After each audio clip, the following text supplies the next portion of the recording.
الحمد لله نحمده ونستعينه ونستغفره ونؤمن به ونتوكل عليه ونعوذ بالله من شرور أنفسنا ومن سيئات أعمالنا من يهده الله فلا مضل له ومن يضلله فلا هادي له ونشهد أن لا إله إلا الله وحده لا شريك له ونشهد أن سيدنا ونبينا ومولانا محمد صلى الله تعالى عليه وعلى آله وبارك وسلم تسليما كثيرا فقد قال الله تعالى في القرآن العظيم أعوذ بالله من الشيطان الرجيم بسم الله الرحمن الرحيم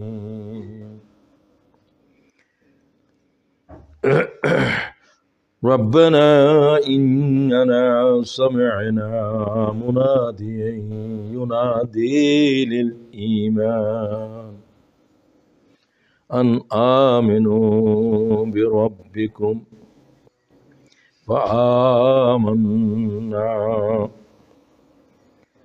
ربنا فاغفر لنا ذنوبنا وكفر عنا سيئاتنا وتوفنا مع الأبرار صدق الله العظيم اللهم صل على سيدنا محمد وعلى آل محمد كما صليت على سيدنا إبراهيم وعلى آل إبراهيم إنك حميد مجيد اللهم بارك على سيدنا محمد وعلى آل محمد كما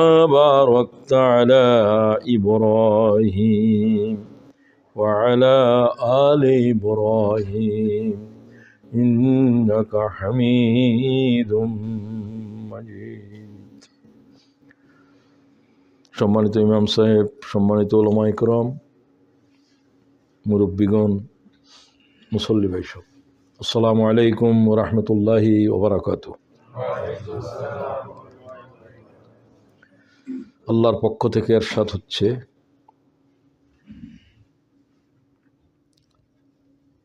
রব্বানা ইন্নানা সামি'না, ও our Lord, হে আমাদের রব, সামি'না, ইনডিড উই হ্যাভ হার্ড, নিশ্চয়ই আমরা শুনেছি, মুনাদিয়ান ইউনাদি লিল ঈমান, a caller calling us to faith, to iman. আমরা শুনলাম আমাদেরকে মুহাম্মদুর রাসূলুল্লাহ, একজন রসুল, ইমানের দিকে ডাক দিচ্ছে এবং বলছে, আন আমিনু বিরাব্বিকুম, ও the people, believe in your Lord, তোমরা তোমাদের রবের উপর ঈমান আনো। সমস্ত জমিনে এই কথা বলার আর কোনো মানব নেই। 700 বছর পর্যন্ত জমিনের উপরে কোনো পয়গম্বর নেই। প্রায় একজন মুয়াজ্জিন আমাদেরকে ঈমানের দিকে ডাক দিচ্ছে।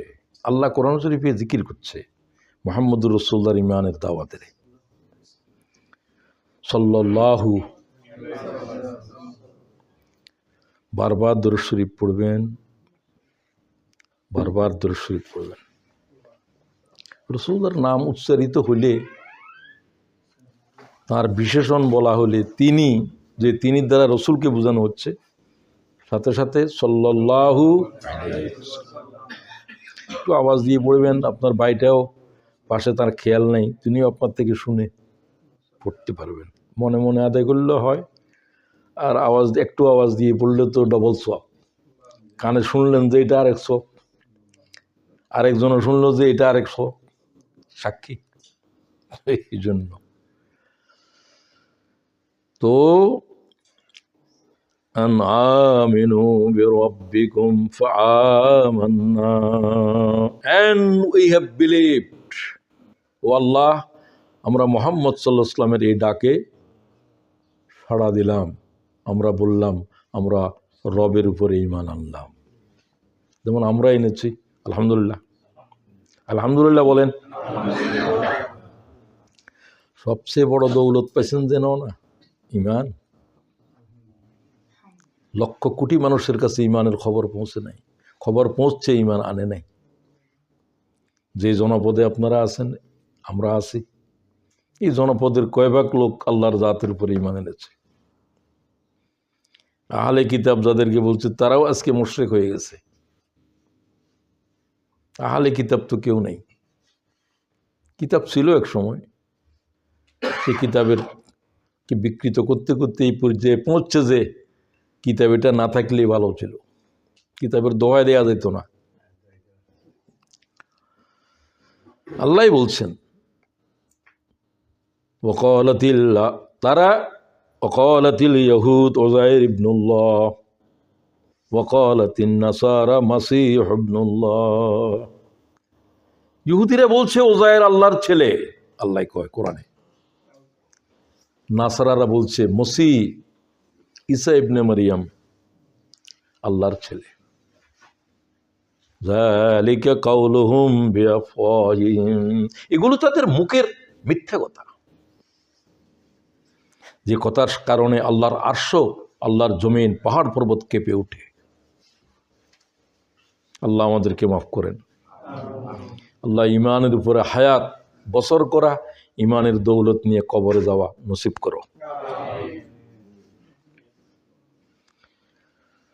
তো এইটাই আজকের আলোচনার মূল বিষয়, ঈমান। মুমিনের জিন্দেগির মূল বিষয় ঈমান। তো ঈমান আনার পরে তারা আল্লাহকে বলছে, সেটা আল্লাহ বলতেছেন, রব্বানা গফির লানা যুনুবানা। ও আল্লাহ, ঈমান যে আনি নেই, জিন্দেগি তো শেষ করে দিয়েছিলাম গুনাহ করতে করতে, নাফরমানের কাজ করতে করতে, শিরিক বেদাতের ভিতরে। রব্বানা গফির লানা যুনুবানা, O our lord, forgive us our sins, আমাদের পাপ, আমাদের গুনাহ কি করো, ক্ষমা করে দাও। ওয়াকাফির আন্না সাইয়্যাতিনা, রিমুভ ফ্রম আস আওয়ার মিসডিডস, আমাদের শিরক, আমাদের অপকর্ম, আমাদের ব্যভিচার, আমাদের শরাব, গুনাহ নাই যে তো কোনো গুনাহ নাই, আমরা করি নাই, গুনাহও আমরা বুঝি নাই, সে সমস্ত অপরাধ আল্লাহ আমাদের আমলনামা থেকে মুছে দাও। ওয়াতাওয়াফানা মাআল আবরার, আবরারদের সাথে, নেককারদের সাথে বা ঈমানের উপরে আল্লাহ আমাদেরকে মৃত্যু দাও। সবাই বললেন না আমিন?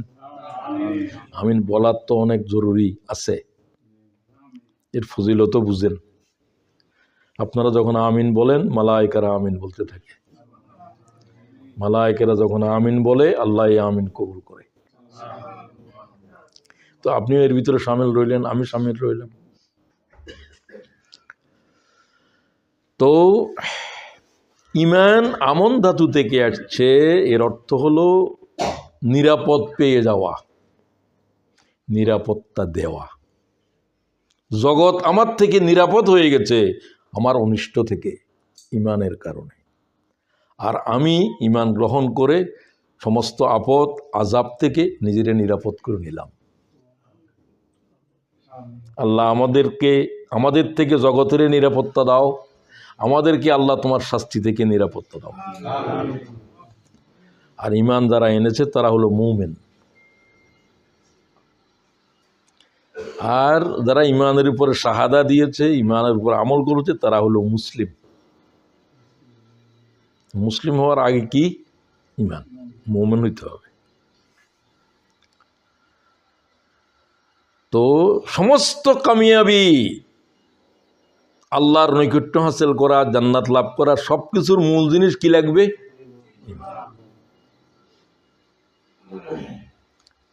ঈমান লাগবে।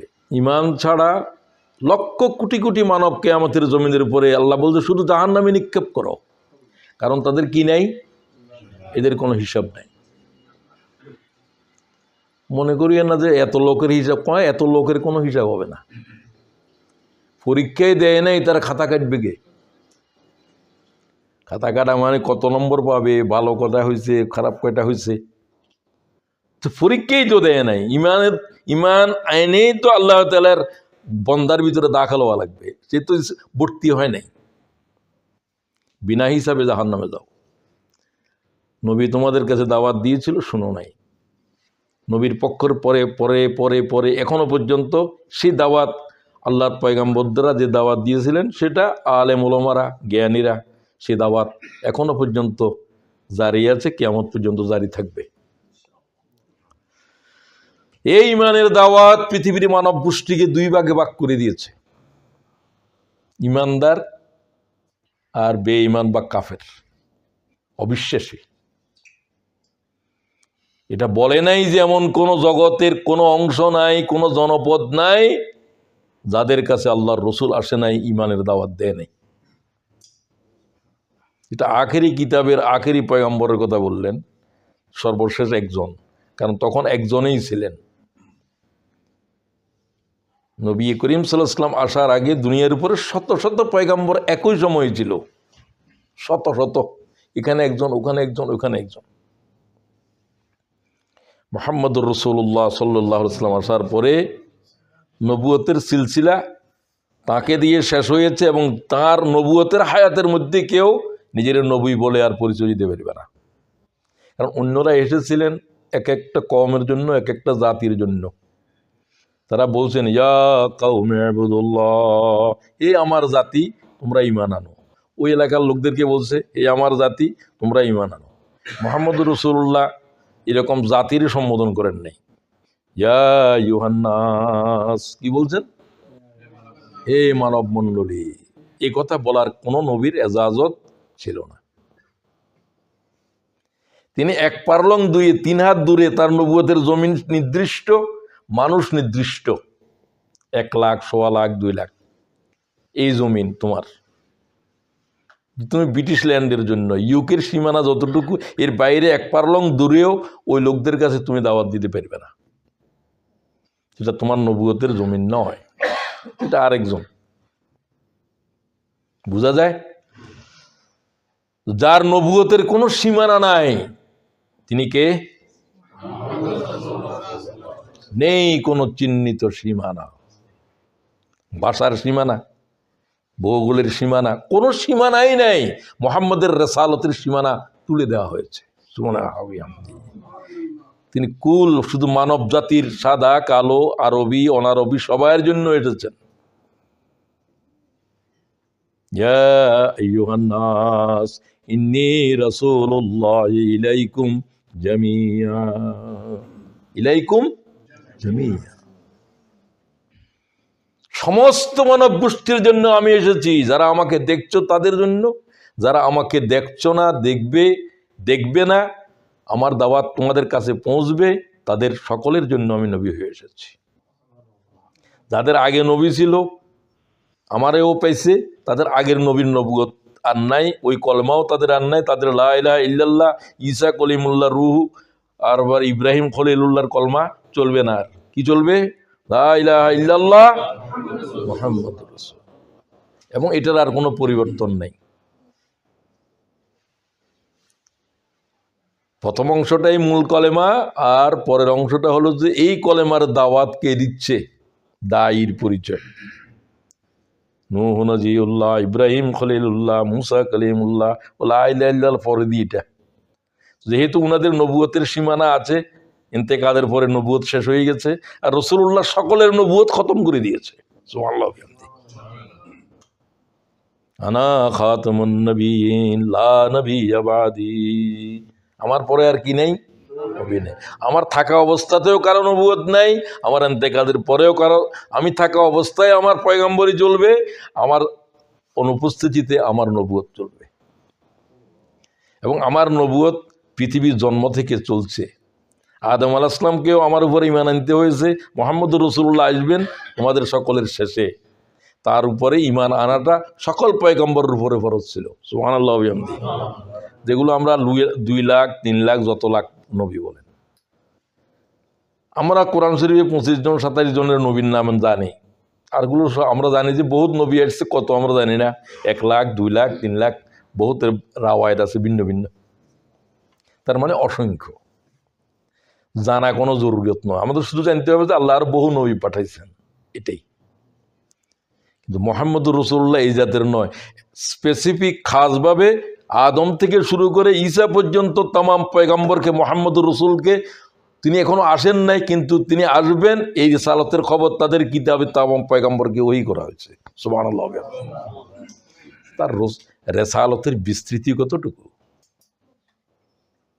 পৃথিবীর শুরু, পৃথিবীর শেষ, পৃথিবীর শেষ হওয়ার পরে কিয়ামতের জমিনে শুধু রসুল তিনিই থাকবেন। সুবহানাল্লাহ বাড়ি যে বলবেন নাকি? সমস্ত পয়গম্বররা হুজুর বলছেন আমার কলমার দামানের নিচে আসবে, নবীরা পর্যন্ত। কারণ আল্লাহর সামনে কোনো কারো, জিব্রাইল মিকাইল কেউ আল্লাহর কিয়ামতের সামনে, আল্লাহর সামনে কথা বলার সাহস নেই। আল্লাহর রাগের ভিতর থরথর করতে হবে কিয়ামতের মাঠ। শুধু এক আওয়াজ দিবেন আল্লাহ তাআলা, আল্লাহর কেউ দেখবে না, আল্লাহর আওয়াজ শুনবে। আল্লাহরে দেখবে জান্নাতীরা, আর কেউ দেখবে না। আল্লাহ বিচার করতেছে কিন্তু আল্লাহরে দেখতেছে না কেউ, কথা শুনতেছে।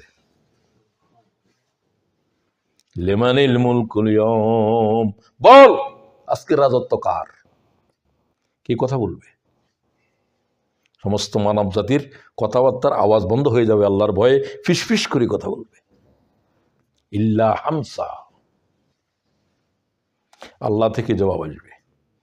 লিল্লাহিল ওয়াহিদিল কাহ্হার, আজকে কাহ্হারের রাজত্ব চলছে, সমগ্র সৃষ্টিকে তছনছ করে দিয়েছে, পৃথিবীর লাশের উপরে আর একটি কিয়ামতের ময়দান খাড়া করেছে। সুবহানাল্লাহ।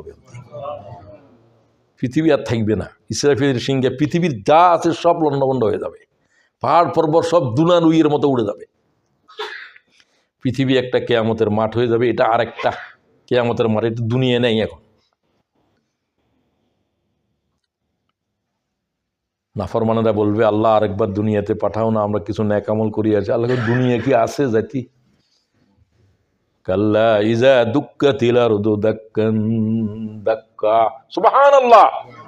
পৃথিবীকে দাক্কান দাক্কা, পৃথিবীকে আঘাত করে, পৃথিবীকে ইসরাফিলের ফুৎকারে সমস্ত পৃথিবী বালু হয়ে গেছে। সুবহানাল্লাহ।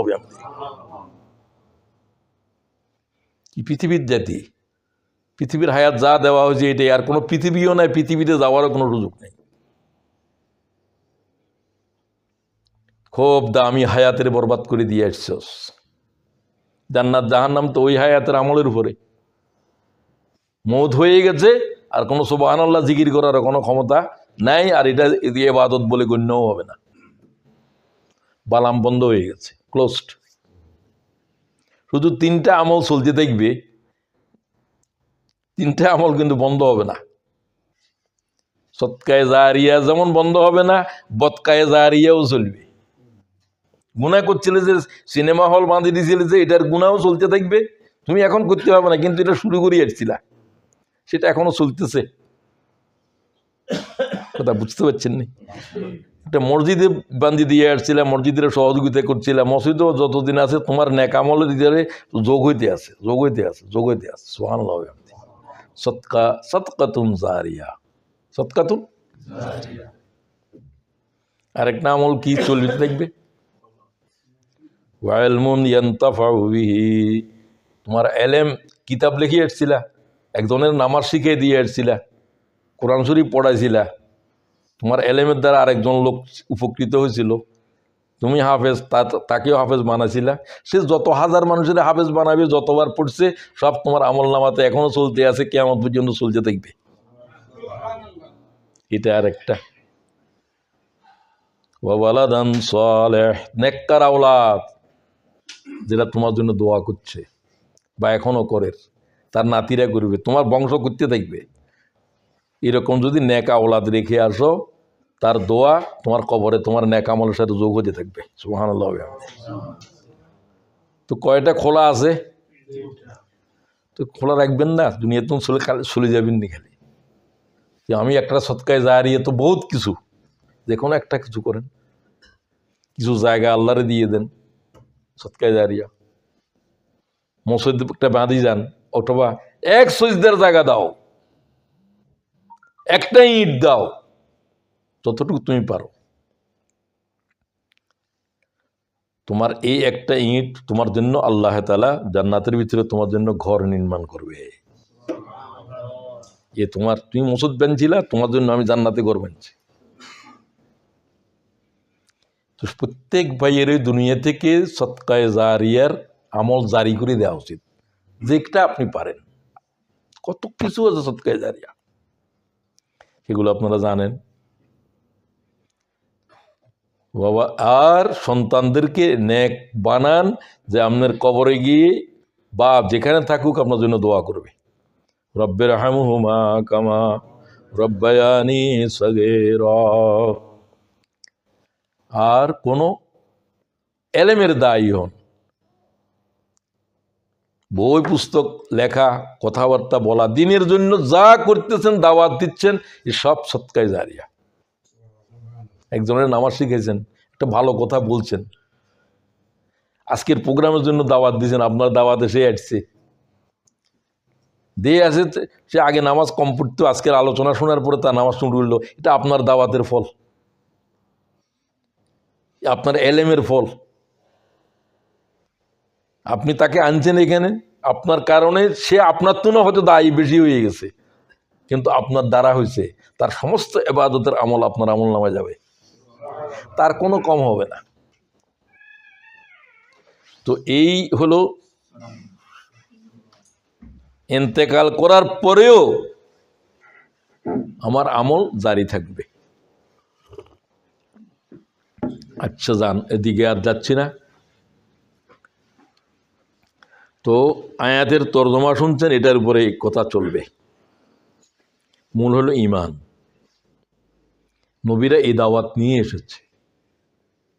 রাসূলুল্লাহ যেটা বলছেন, এই দাওয়াত আদম আলাইহিস সালাম থেকে, এই দাওয়াত এটাই শুরু হয়েছে। ইয়া আইয়ুহান নাস কুলু লা ইলাহা ইল্লাল্লাহ, আল্লাহ ছাড়া কোনো মাবুদ নাই। ইলাহ মানে শুধু মাবুদ নয়, মাবুদ আরো বিস্তৃত। ইবাদতের যোগ্য কেহ নাই, হুকুম দেওয়ার যোগ্য কেহ নাই, সার্বভৌম ক্ষমতার মালিক আল্লাহ ছাড়া কোনো জাত নাই, ইল্লাল্লাহ, শুধু কে আছে? আল্লাহ। এটা হলো মূল ইমানের মূল শব্দ। তো আসেন, এই ইমান যারা আনছো তারা কামিয়াব। কাদ আফলাহাল মুমিনুন। এই জান্নাত কথা বলো, জান্নাত 10টা কথা বলছেন ফেরদাউসে। প্রথমটা, যারা এই জান্নাত পাবে তারা কামিয়াব, তারা সফল, তারা সাকসেসফুল। কারা সাকসেসফুল, কারা সফল? কাদ আফলাহাল মুমিনুন, যারা ঈমান এনেছে। সুবহানাল্লাহ। সমস্ত সফলতার সাকসেস কিসের ভিতর? রাজত্ব, পৃথিবীর রাজত্ব করেছ, কোটি কোটি টাকা তোমার ব্যাংক ব্যালেন্স আছে, তোমার কাছে বহুত কিছু আছে, ঈমান নেই, তোমার কাছে কিছুই নেই। আল্লাহর হিসাবের ভিতরে তোমার কিছুই নেই, আমার কিছুই নেই। কারণকে তাম পৃথিবীর সম্পদ যা আছে মনে করেন তার বেশিরভাগ দিয়ে দিছেন।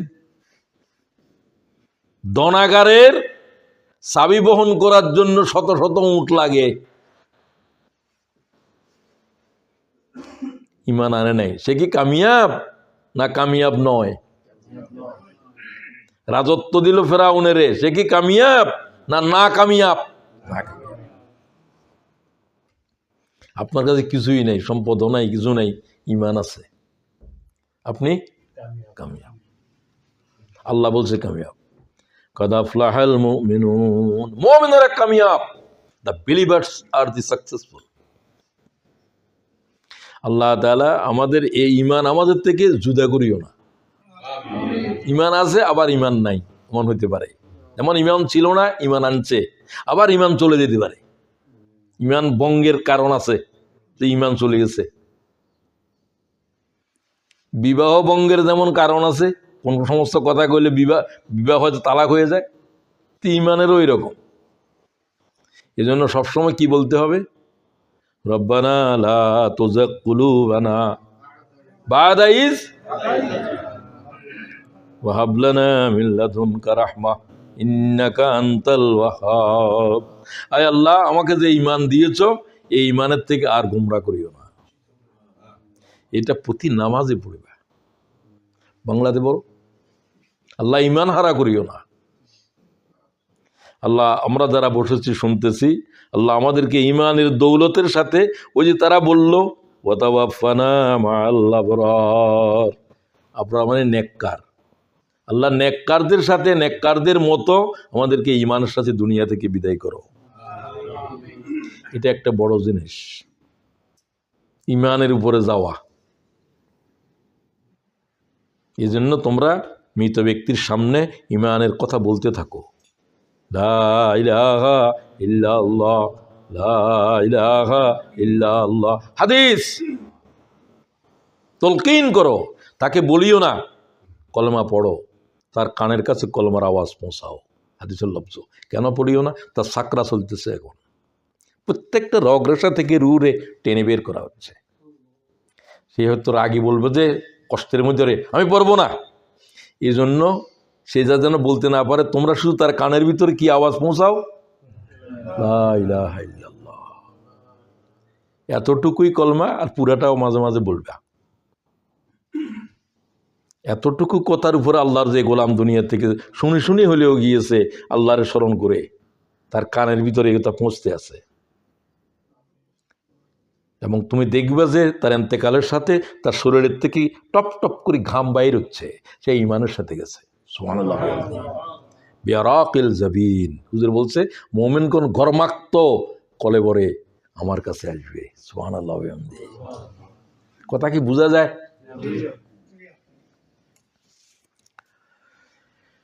তো পৃথিবীর উপরে মোমেনদের উপরে যত অত্যাচার জুলুম হয়েছে, কি কারণে, কি অপরাধ করছে তারা? ঈমানের কারণে। ওয়ামা নাকামু মিনহুম ইল্লা আন ইউমিনু বিল্লাহিল আজিজিল হামিদ। আমার বান্দারা তো আর কোনো অপরাধ করে নাই, জ্বলন্ত আগুনের উপরে কেন শুয়ে রেখেছিলি? সে অবস্থায় হযরত বেলাল কি বলতেছে? আহাদুন আহাদুন আহাদুন। সুবহানাল্লাহ।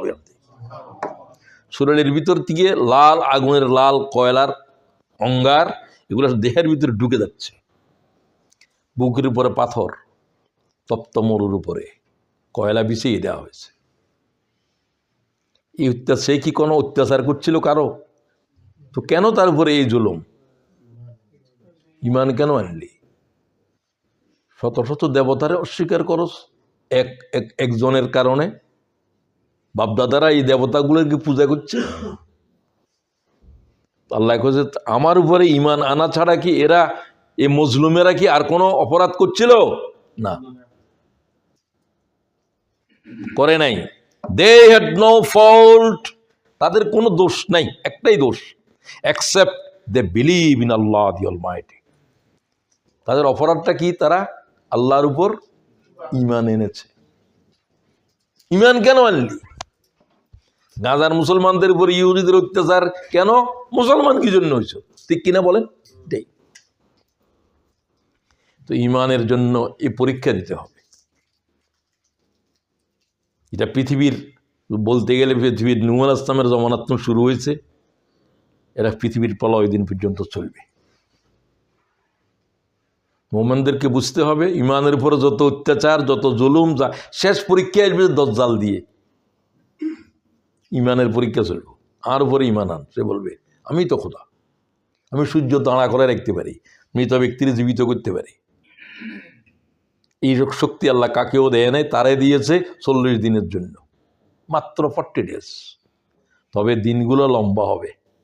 প্রথম দিন 1 বছর, 1 বছর সূর্যরে খাড়া করে রাখবে। এটা শয়তানও পারবে না, কেউ পারবে না, পৃথিবীতে কেউ নাই, কোনো নবীও পারবে না। এটা আল্লাহ তাকে দিবেন, কারণ ইমানের শেষ পরীক্ষা চলতেছে এখন। এই পরীক্ষা যারা টিকবা যার পরে কিয়ামত হয়ে যাবে। হুজুর বলছে তোমরা দাজ্জাল যখন বাইরে হবে তোমরা পালাতে থাকবে, তার দেখা দেখি করতে চাইও না, তাকে মোকাবেলা করা কঠিন হবে। তার জান্নাত তোমাদের জন্য জাহান্নাম, তার জাহান্নাম তোমাদের জন্য জান্নাত। যাই হোক, তো আল্লাহ তাআলা ইমানের পরীক্ষা দিয়েই পৃথিবীর শেষ করবে। কারা কারা মুমিন, কারা কারা, এমন একটা সময় আসবে এরপরে সূর্য পশ্চিম দিকে উদয় হয়ে যাবে, আবার ডুবে যাবে। এরপরের থেকে আর তওবা করলেও মুসলমান হওয়ার দরজা বন্ধ হয়ে গেছে, খতম। যে অবস্থা আছে ওই অবস্থায় দুনিয়াতে যাবে। আল্লাহ তাআলা আমাদেরকে মাফ করে দেন। আচ্ছা, এবার আসেন আরো একটু এর পরের কথা বলি। তাহলে ঈমান কি রসুলকে জিজ্ঞাসা করা হয়েছিল। মানুষের সুরতের ভিতরে সাহাবায়ে কেরামদের মধ্যে একজন ফেরেশতা এসেছিল, কি নাম? সবাই জানা দরকার না, হাদিসে জিবরাইল তো ঐতিহাসিক। কি ফেরেশতা? ফাসনাদা রুকবাতাইহি ইলা রুকবাতাইহি ওয়া ওয়াযা কাফাইহি আলা ফাখযাইহি।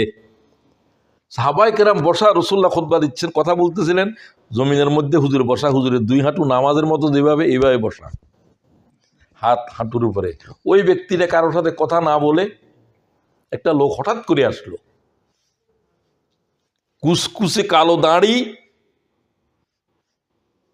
দবদবে সাদা জামা, হাদিসের লফজ। কারোকে সালামও করলো না, কালামও করলো না, সোজা সবারে ঠেলে ফেলে সামনে চলে আসলো। রাসূলুল্লাহর 2 হাঁটুর সাথে তার 2 হাঁটু মিলিয়ে দিল। ইয়া মুহাম্মদ। সাহাবায়ে কেরাম হুজুরকে এইভাবে বলে না, ইয়া রাসূলুল্লাহ বলে, ঠিক কিনা? ইয়া মুহাম্মদ মুরব্বীরা হয়তো বলে, আবু তালেব বলতে পারে। তো জিবরাইল সেভাবে ভাই হিসাবে, জিবরাইল রাসূলকে ভাই বলতেন। ইয়া মুহাম্মদ আখবিরনি আনিল ঈমান, আমাকে ঈমান সম্পর্কে তুমি বলো, ঈমান কি? সাহাবায়ে কেরামের মধ্যেই রাসূলুল্লাহ ছাড়া তো আর কেউ জানে না যে জিবরাইল, কারণ নবীরা মালায়েকারে দেখে, আর কেউ দেখে না। তো তারা সবাই হযরত ওমর হাদিস বর্ণনা করতে, আমরা তাজ্জুব করে এলাম যে কোন মানুষ এটাকে কোনো আমরা চিনিও মনে হন না, কিন্তু তার কাপড় চোপড় একবারে যেন এর ভিতরে বালির কোনো চিহ্ন নাই, একবার গোসল করিয়ে এসছে পরিষ্কার। আচ্ছা, আমরা তাকে এর কারণ হুজুরের এজাজত ছাড়া রাসূলুল্লাহর দরবারে কেউ কথা বলতে পারে না। নবীকে প্রশ্ন করতেছে, রাসূলুল্লাহ জবাব দিচ্ছে, আমরা সব সাহাবীরা বসা। তো নবী পাক বললেন, ফাখবিরনি আনিল ঈমান, আমাকে ঈমান সম্পর্কে বলো হে মুহাম্মদ। আপনারা বললেন না সাল্লাল্লাহু ক্বালা আন তুমিনা বিল্লাহি ওয়া মালাইকাতিহি ওয়া কুতুবিহি ওয়া রুসুলিহি ওয়াল ইয়াউমিল আখির ওয়া তুমিনা বিল কদরি খাইরিহি ওয়া শাররিহি। ক্বালা সাদাকতা। ঈমান হচ্ছে 7টা জিনিসের নাম। এগুলার উপরে বিশ্বাস করা, আল্লাহর উপরে, মালায়েকার উপরে, আল্লাহর কিতাবের উপরে, রসুলের উপরে, কিয়ামতের দিবসের উপরে, তকদিরের ভালো মন্দ 2টার উপরে। কয় তুমি সঠিক বলছো, ওয়াজিবনা লাহু, তোমারে কয় কি রে, রসুলের কয় ঠিক বলছো, এটা কি মাস্টার না এরকম করে, ঠিক কিনা? হ্যাঁ ঠিক বলছো। ফাসআলুহু ওয়া ইউসাদ্দিকুহু, অজ্ঞের মতো জানে না বলে মনে হচ্ছে প্রশ্ন করে, আর শিক্ষকের মতো বলে যে ঠিক বলছো। রসুল কোন সাহাবী কি হুজুর কি এরকম বলে? ফাজিবনা লাহু, তার আচরণ থেকে আমরা তাজ্জব হয়ে গেলাম। হাদিস অনেক লম্বা, সেগুলো আমার দরকার নাই, শুধু ঈমান। এরকম ইসলাম কারে কয়, এরকম এহসান কারে কয়, আরো প্রশ্ন করতে করতে কিয়ামত পর্যন্ত গেছে। আচ্ছা যাক, প্রশ্ন করে চলে যাচ্ছে। চলে যাওয়ার সাথে সাথে হযরত ওমর জিজ্ঞাসা করলো, ইয়া রাসূলুল্লাহ, না বললেন তো তোমরা কি চিনছো, কে এই প্রশ্নকারীকে চিনেছ? বলতে প্রশ্নকারী হুজুর বললেন যে ওমরের লক্ষ্য করে। সবচেয়ে বেশি কিউরিয়াস ছিল হযরত ওমর, তিনি হাদিসের বর্ণনাকারীও। তিনি একটু মানুষ মেজাজি, কি আশ্চর্য হয়ে গেল, রসুলের সামনে এইভাবে প্রশ্ন করে, এইভাবে এই করে, কে এটা?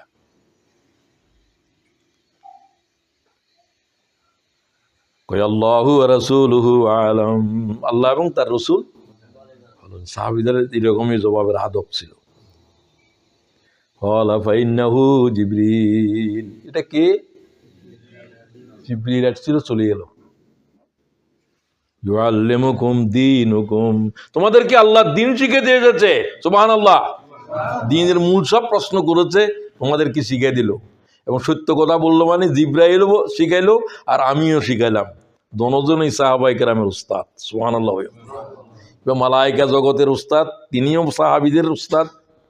সামনে আসছে এরকম মানুষের সুরতের ভিতরে, হযরত দাহিয়ে কলবির চেহারার ভিতরে। তিনি এক গোত্রের অধিপতি, দাহিয়ে কলবি, খুব সুন্দর মানুষ ছিলেন। জিবরাইল তার হুজুরের কাছে আসতে, কোনো মানুষের ছবি ধরে আসতে হলে তার ছবি ধরে আসতেন, তার চেহারাতে। তো এই হলো হাদিসে জিবরিল, পড়ে নিয়েন। ইসলামের সমস্ত মৌলিক প্রশ্নগুলো এই হাদিসের ভিতরে আছে। এখন আমি সামনের দিকে যাচ্ছি। এটা বললাম কি জন্য, যে ইমানিয়াতের বিষয় কয়টি? এই 7টার প্রত্যেকটার উপরে আপনাকে বিশ্বাস স্থাপন করতে হবে। সবটাই গায়েব। এটা কোরআন শরীফ আপনারা দেখছেন, এটা যে আল্লাহর কিতাব, এটা গায়েব, এটার কোনো প্রমাণ কেউ দিতে পারবে না। মুহাম্মদ ইবনে আব্দুল্লাহর সবাই আব্দুল্লাহর ছেলে জানে, কিন্তু এটাতে রসুল, এটা কি গায়েব। কথা কি বুঝলেন কিনা? বুঝেন নাই সবাই, কেমনে বুঝাইতাম? এটা যে আব্দুল্লাহর ছেলে, আমিনার ছেলে মোহাম্মদ, এ কথা কি কাফেরদের অবিশ্বাস করতো না বিশ্বাস করতো? এই বিশ্বাস, উহার গায়েবের জন্য বিশ্বাসের প্রশ্ন হইয়ে, এটা সবাই জানে। এটা তো আবু জাহেলও জানে যে এটা আবু জাহেলের ভাইবোন, এটা আব্দুল্লাহর ছেলে, এটা আব্দুল মুত্তালিবের নাতি মোহাম্মদ। কিন্তু এটা যে রসুল, তার কাছে ওহী নাযিল হয়, এটা কি প্রমাণ করা যাবে? না। এটা কি করতে হবে? কথা বলেন না কেন? বিশ্বাস করতে হবে।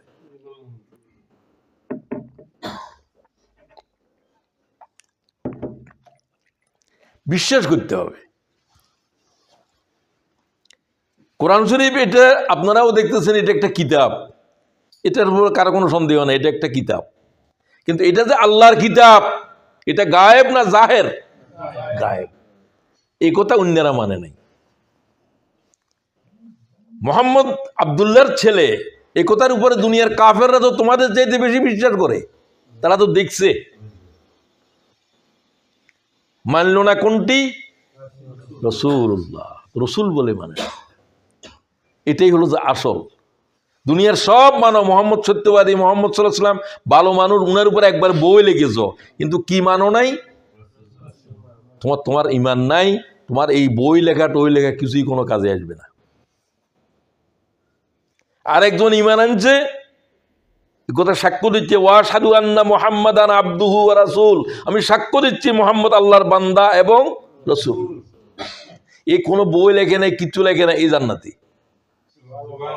কারণ সে ইমান আনছে। মূল প্রশ্ন হলো ইমান। এই 7টা সবটাই গায়েব। তো ইমান আনতে হয় কি? জাহের মানে যেটা দেখা যায় যে এটা তো, এটার উপরে তো বিশ্বাসের প্রশ্ন নাই। আমি বললাম যে আমার এখানে কি আছে আপনারা বলেন তো, আমি লুকিয়ে রাখলাম, তো কেউ বলবেন যে এটা হতে পারে, ওটা হতে পারে, বা হাতের ভিতরে কি। আমি দেখা দিলাম যে আমার ঘড়ি বা কলম, তখন খুলে দিলাম, সবাই দেখলেন। এখন কি আর বিশ্বাসের প্রশ্ন আছে? না। ইউমিনুনা বিল গায়েব, গায়েবের উপরে ঈমান আনো। গায়েব সত্য, জাহের সত্য নয়। কথাটা কি বুঝাইতে পারছি কিনা? সমস্ত ইসলাম দাঁড়িয়ে আছে গায়েবের উপরে। আল্লাহ বলেন ইউমিনুনা বিল গায়েব, যেটাকে চোখে দেখা যায় না, হাত দিয়ে ধরা যায় না, নিক্তির উপরে ওজন করা যায় না, গায়েব। আল্লাহ গায়েব, আল্লাহর কিতাব গায়েব, মুহাম্মদ রাসূলুল্লাহ গায়েব, মালাইকা গায়েব, কুল্লু গায়েব। বিশ্বাসের প্রশ্ন এই জন্য আসবে। এটা যদি জাহের হইতো সবাই দেখতো, বুঝতো যে জিব্রাইল নামতেছে, তিনি ওহী নিয়ে আসছেন। এটা যে জিব্রাইল না মিকাইল, এটাও তো রসুলের কথার উপর বিশ্বাস করা লাগবে। গায়েব, মোহাম্মদ বলতেছে এটা জিব্রাইল, তো এটা তোমার কাছে প্রমাণ কি? কোনো প্রমাণ নাই। এটা যে আব্দুল্লাহর ছেলে, হাজার প্রমাণ। এর দাদা আছে, বাপ আছে, মা আছে, সবাই চিনে। সুতরাং গায়েবকে ইমানের মূল বিষয় বুঝতে হবে। এখানে প্রমাণ করার বিষয় নেই, কোনো প্রমাণ করতে পারত না। তবে হ্যাঁ, এমন জিনিস এই গায়েব, যে গায়েব যে আল্লাহর রসুল, তার অনেক কিছু তোমার আকল দেমাগ দিয়ে তুমি বুঝতে পারবে। 40 বছর পর্যন্ত একটা বর্ণমালা লিখতে পারে না, পড়তে পারে না। হি ক্যানট রাইট, হি ক্যানট রিড। কি বইয়ের সেন্টেন্স না অ্যালফাবেট? বর্ণও জানে না। 40 বছর নবুয়তের পরে তিনি জানে না যে কোনো জিনিস নেই। সুবহানাল্লাহ বিহামদিহি। কোত্থেকে বলতেছে এখন? 40 বছর তো আমাদের ভিতরে ছিল। তোমরা কি দেখো নাই মুহাম্মদ তোমাদের ভিতরে ছিল আল্লাহর রিসালাত প্রমাণ করার জন্য? এখন সে কোত্থেকে কয়? মা ইয়ানতিকু আনিল হাওয়া ইন হুয়া ইল্লা ওয়াহয়ুন ইউহা। এই মুহাম্মদ তোমরা 40 বছর দেখছো যে মুহাম্মদ সেটাই। তখন নবুয়ত ঘোষণা করার জন্য বলি নাই আমি, তা আল্লাহ বলতে হয়। এখন ঘোষণা দাও, বলো। এই কথা বলতে হয় নবীকে। কোন কি বলবা সেটা আল্লাহ বলে দিচ্ছে। ইয়া আইয়ুহান নাস, কোরআন শরীফের আয়াতে বলে দিচ্ছে। নবীদেরকে নবুয়ত, নিজে নবুয়তের উপর ঈমান আনতে হয়। মুহাম্মদ ইবনে আব্দুল্লাহরে বলতে হবে ওয়া আশহাদু আন্না মুহাম্মাদান আবদুহু, এটা মুহাম্মদেরও বলতে হবে। কারণ আমারে আল্লাহ রিসালাত, রাসূল রিসালাত দিয়েছে, এই কথার উপরে মুহাম্মদের নিজের ঈমান আনতে হবে। সুবহানাল্লাহ। তিনি বান্দা, এই জন্য নামাজ নিজেও পড়বে, নামাজের দাওয়াতও দিবে। আব্দুহু, আগে রসুল না আগে আব্দ। তুমি বলবা যে মুহাম্মদের আব্দ বলা যাবে না, তোর ঈমান নাই। তোর ঈমান নাই বলছি আমি। যে বললো মুহাম্মদ আব্দুহু বললো না, শুধু রাসূলুহু, তার সাক্ষ্য দেয়া কি হয়েছে? হয় নাই। শাহাদাতের যদি এক অংশ বাদ দাও, তুমি শাহাদাত চুরি করতেছ, তোমার ঈমান গ্রহণযোগ্য হবে না। তিনি আল্লাহর বান্দা, এবং বান্দা হলো যে জমিন, আর রাসূল হলো যে এই দালান। দালান এটা কিসের উপরে দাঁড়িয়ে আছে? জমিনের উপরে। নবুয়ত দাঁড়িয়ে আছে উবুদিয়তের জমিনের উপরে, বন্দেগীর জমিনের উপরে, বান্দার জমিনের উপরে। বান্দা না হলে তো রাসূল দিতে পারবে না। আল্লাহর বান্দা ছাড়া কি মানব ছাড়া আর কারোর রিসালাত দিয়েছে? না। মালাইকার ভিতরে কোনো রসুল নাই, জিন্নাতের ভিতরে কোনো রসুল নাই, আর কিছুর ভিতরে কোনো রসুল নাই। সব আল্লাহর বান্দা, মানুষের ভিতরে রসুল সব। তারা তোমাদের মতোই, ছেলে সন্তান আছে, ছেলে মেয়ে আছে, সবকিছু আছে, কিন্তু তাদের একটা জিনিস আছে তোমরা দেখো না, তারা তোমাদের মতো মানুষ। শুধু মানুষ নয়, হুজুর বলছে আনা বাশারুম মিসলুকুম, তোমাদের মতো মানুষ। খাওয়া দাওয়া করে তারা বলতো কাফেররা, কি রসুল, মালে হাজার রসুল,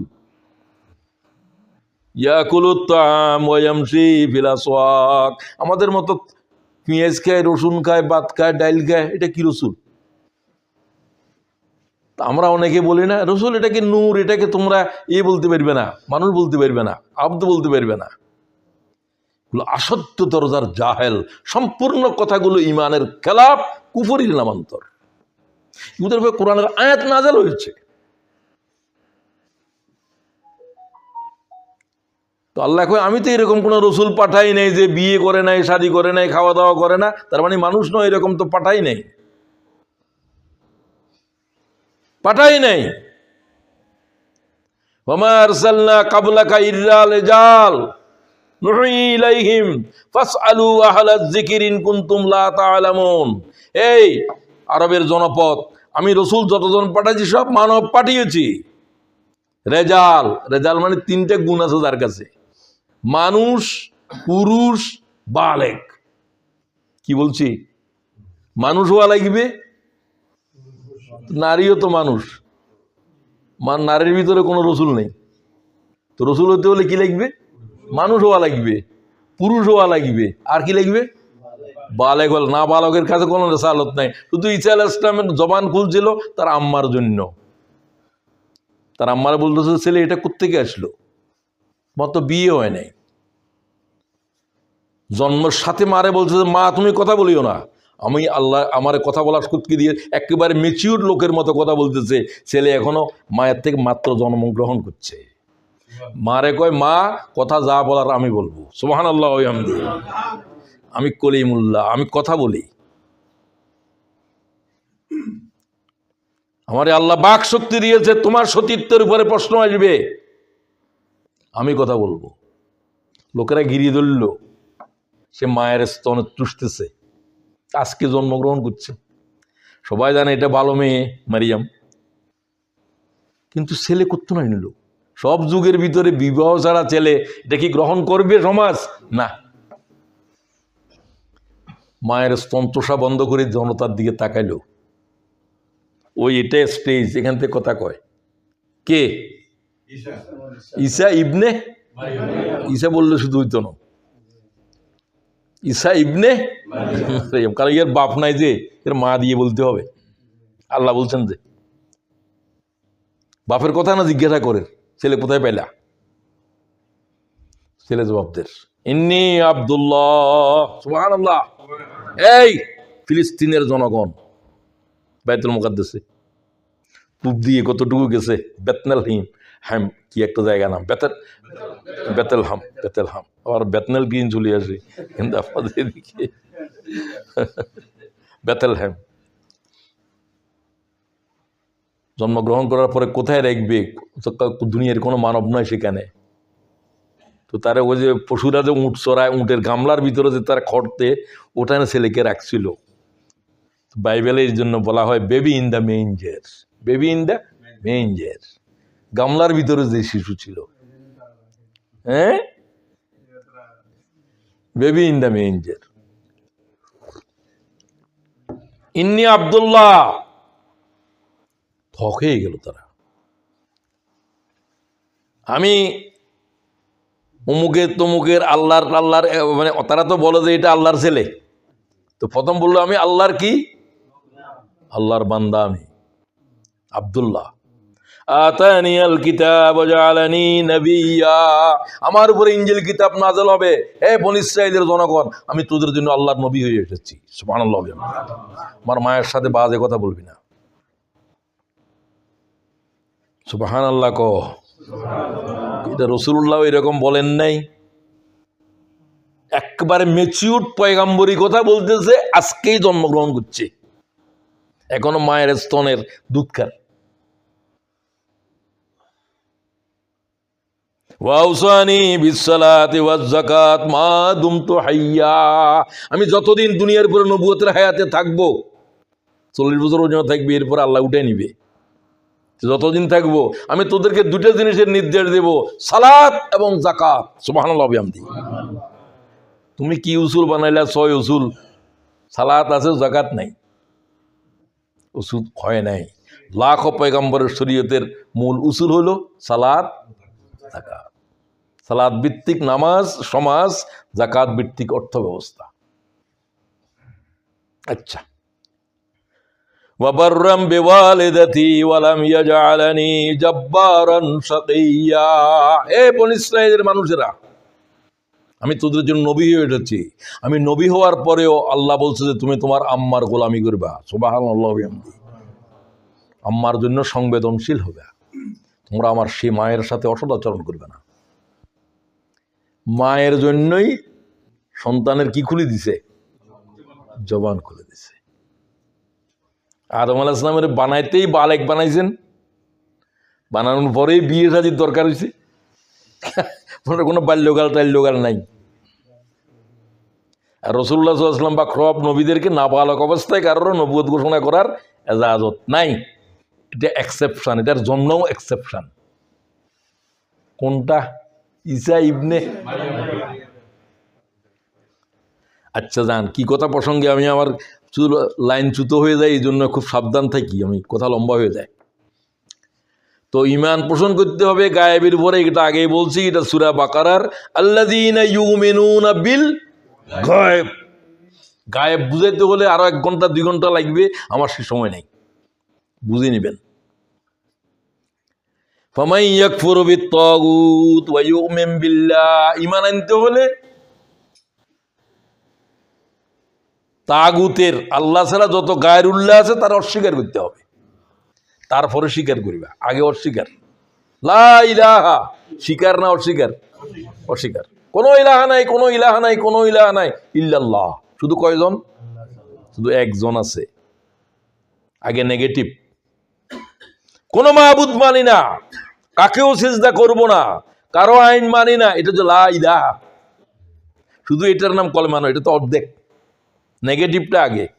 যে কোনো কথা ফোর্সফুল করতে হলে নেগেটিভ আগে আসে। আমাদের চট্টগ্রামের বাসার ভিতরে আগে নেগেটিভ। কি নজাইবে, যাইব না, নজাইবে নটা আগেই। চট্টগ্রামের বাসার কথা বলতেছি। নখাইবে মানে, নখাইবে মানে খাওয়াটাকে আগে কি এসেছে, ন। কলমাও এরকম, লা ইলাহা ইল্লাল্লাহ। এই নেগেটিভ দিয়ে আল্লাহ ছাড়া সমস্ত পৃথিবীর যত খোদা দাবি করে নেওয়ালা সব কিছুকে অস্বীকার করো, শুধু এক আল্লাহর জন্য। আকাশ জমিন, জিব্রাইল মিকাইল নবী রসুল কেউ কিছু করতে পারে না, কেউ কোনো কল্যাণ অকল্যাণ করতে পারে না ইল্লাল্লাহ। শুধু কে? শুধু আল্লাহ। ইল্লা মানে ব্যতীত, আল্লাহ ব্যতীত আর কেউ কিছু করতে পারে, শুধু আল্লাহই পারে। তাহলে আল্লাহ শুধু পারে, এই কথা বলার আগে কি আল্লাহ ছাড়া আর কেউ পারে না। তো মূল দুটা কথা, কি পারে না কি পারে, দুটা কথা। খাইরিহি ওয়া শাররিহি মিনাল্লাহি তাআলা। তোমার কল্যাণও করতে পারবে না, অকল্যাণও করতে পারবে না তামাম জগৎ, লাখো পয়গম্বর, লাখো মালাইকা, পাহাড় পর্বত, আগুন দরিয়া, পাহাড় পর্বত, কেউ তোর কিছু করতে পারবে না, ভালোও পারবে না, খারাপও পারবে না ইল্লাল্লাহ। বলো না ইল্লাল্লাহ। কে ছাড়া?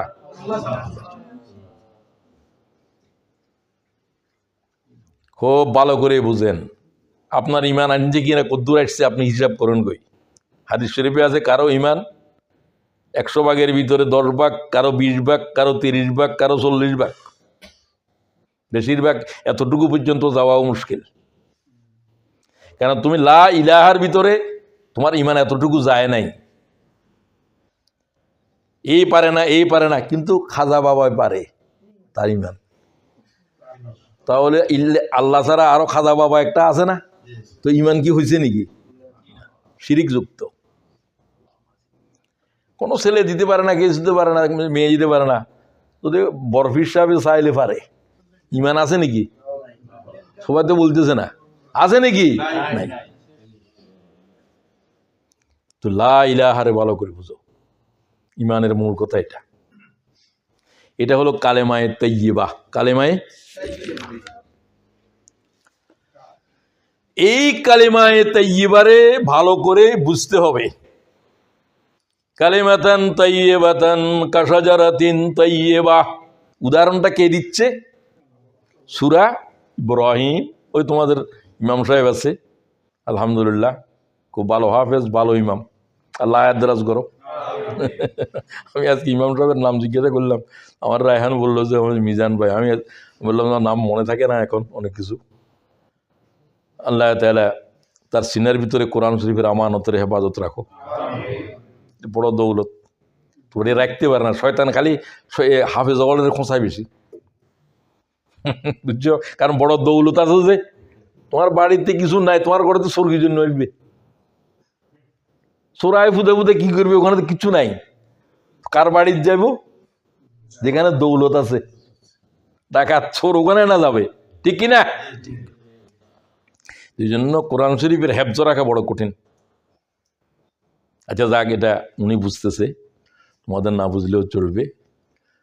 তো এই জন্য দোয়া করলাম যে আল্লাহ সিনার ভিতরে কোরআন শরীফ নিয়ে কবর নিও, তাহলে বড় দৌলত নিয়ে যাবে। কোরআন শরীফ নিয়ে যার যে কবরে গেছে তার সিনা ফসার কোনো সম্ভাবনা নাই। সুবহানাল্লাহ। তার সিনার ভিতরে আল্লাহর কোরআন আছে 30 পারা। সোজা কথা নয় এটা। আল্লাহ আমাদের আওলাদদেরকে কোরআন শরীফ, আমার নাতিদেরকে দিয়েছে, আল্লাহ তুমি হাফেজে কোরআন বানাও। শুধু হাফেজে কোরআন দিয়ে কিছুই তো না, যদি কোরআন শরীফ না বুঝে। আল্লাহ হাফেজদেরকে আল্লাহ কোরআন শরীফের উলুম বকশিশ করো।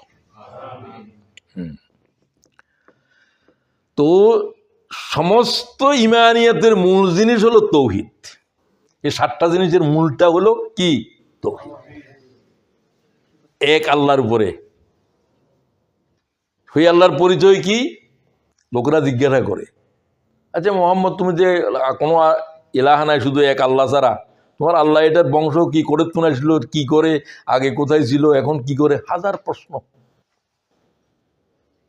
মানুষ যেরকম প্রশ্ন করে। আল্লাহ কয়, মোহাম্মদ তুমি সরে যাও, আমি জবাব দিচ্ছি। আমার সম্পর্কে প্রশ্ন, তুমি কি জবাব দিবা? এইরকম আয়াত কোরআন শরীফ বলতে হলে আগে দিয়ে কুল আসে। কুল, বলো। কে বলতেছে? আল্লাহ। কোরআনের মাঝখান দিয়ে এই সমস্ত আয়াত আছে। এরকম প্রায় 300-র উপরে আয়াত আছে, 313, 14। এগুলা কোরআন শরীফের ভয়ঙ্কর আয়াত। কলহুয়াল্লা শরীফ এরকম 4 কোল ওখানেই আছে। শুধুমাত্র এই 10 সূরার ভিতরে 4টা কোলওয়ালা সূরা আছে, আছে কিনা? এগুলা খুব গুরুত্বপূর্ণ এবং ইমানের সাথেও গুরুত্বপূর্ণ। তো এর ভিতরে যেটা ইখলাস, শুধু আল্লাহরে নিয়া, কুল হুয়াল্লাহু আহাদ, তাওহীদের ব্যাখ্যা আল্লাহ করেন। বলো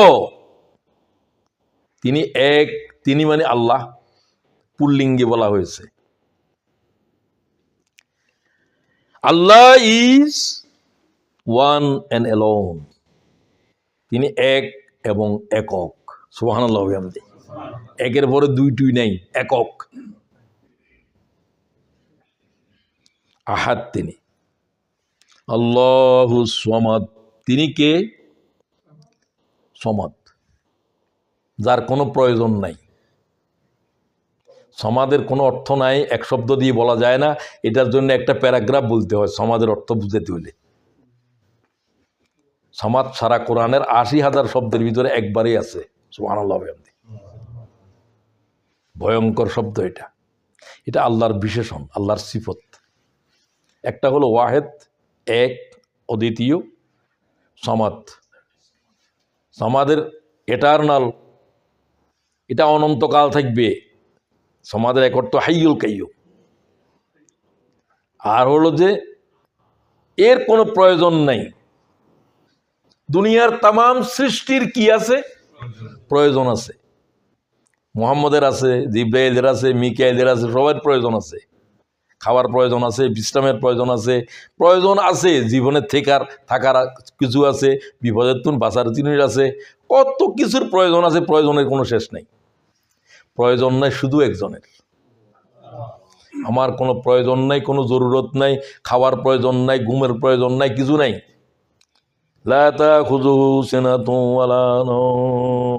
ঘুমও নাই, লক্ষ কোটি কোটি বছর আল্লাহর কোনো নিদ্রা নাই, আল্লাহর কোনো টায়ার্ডনেস নাই, কিছু নাই। সুবহানাল্লাহ। খাইতেও হয় না, পানও করতে হয় না, কিচ্ছু করতে হয় না, কিছুর প্রয়োজন নেই। কাজ হচ্ছে যে প্রয়োজন পুরা করা। আল্লাহ কি করে? বান্দার প্রয়োজন, কথা বলো না কেন, পুরা করে। সারাক্ষণ শুধু এটাই করে আল্লাহ তাআলা। কীট পতঙ্গের রিজিক দিতে আছে, কার কোনটা প্রয়োজন তিনি রব।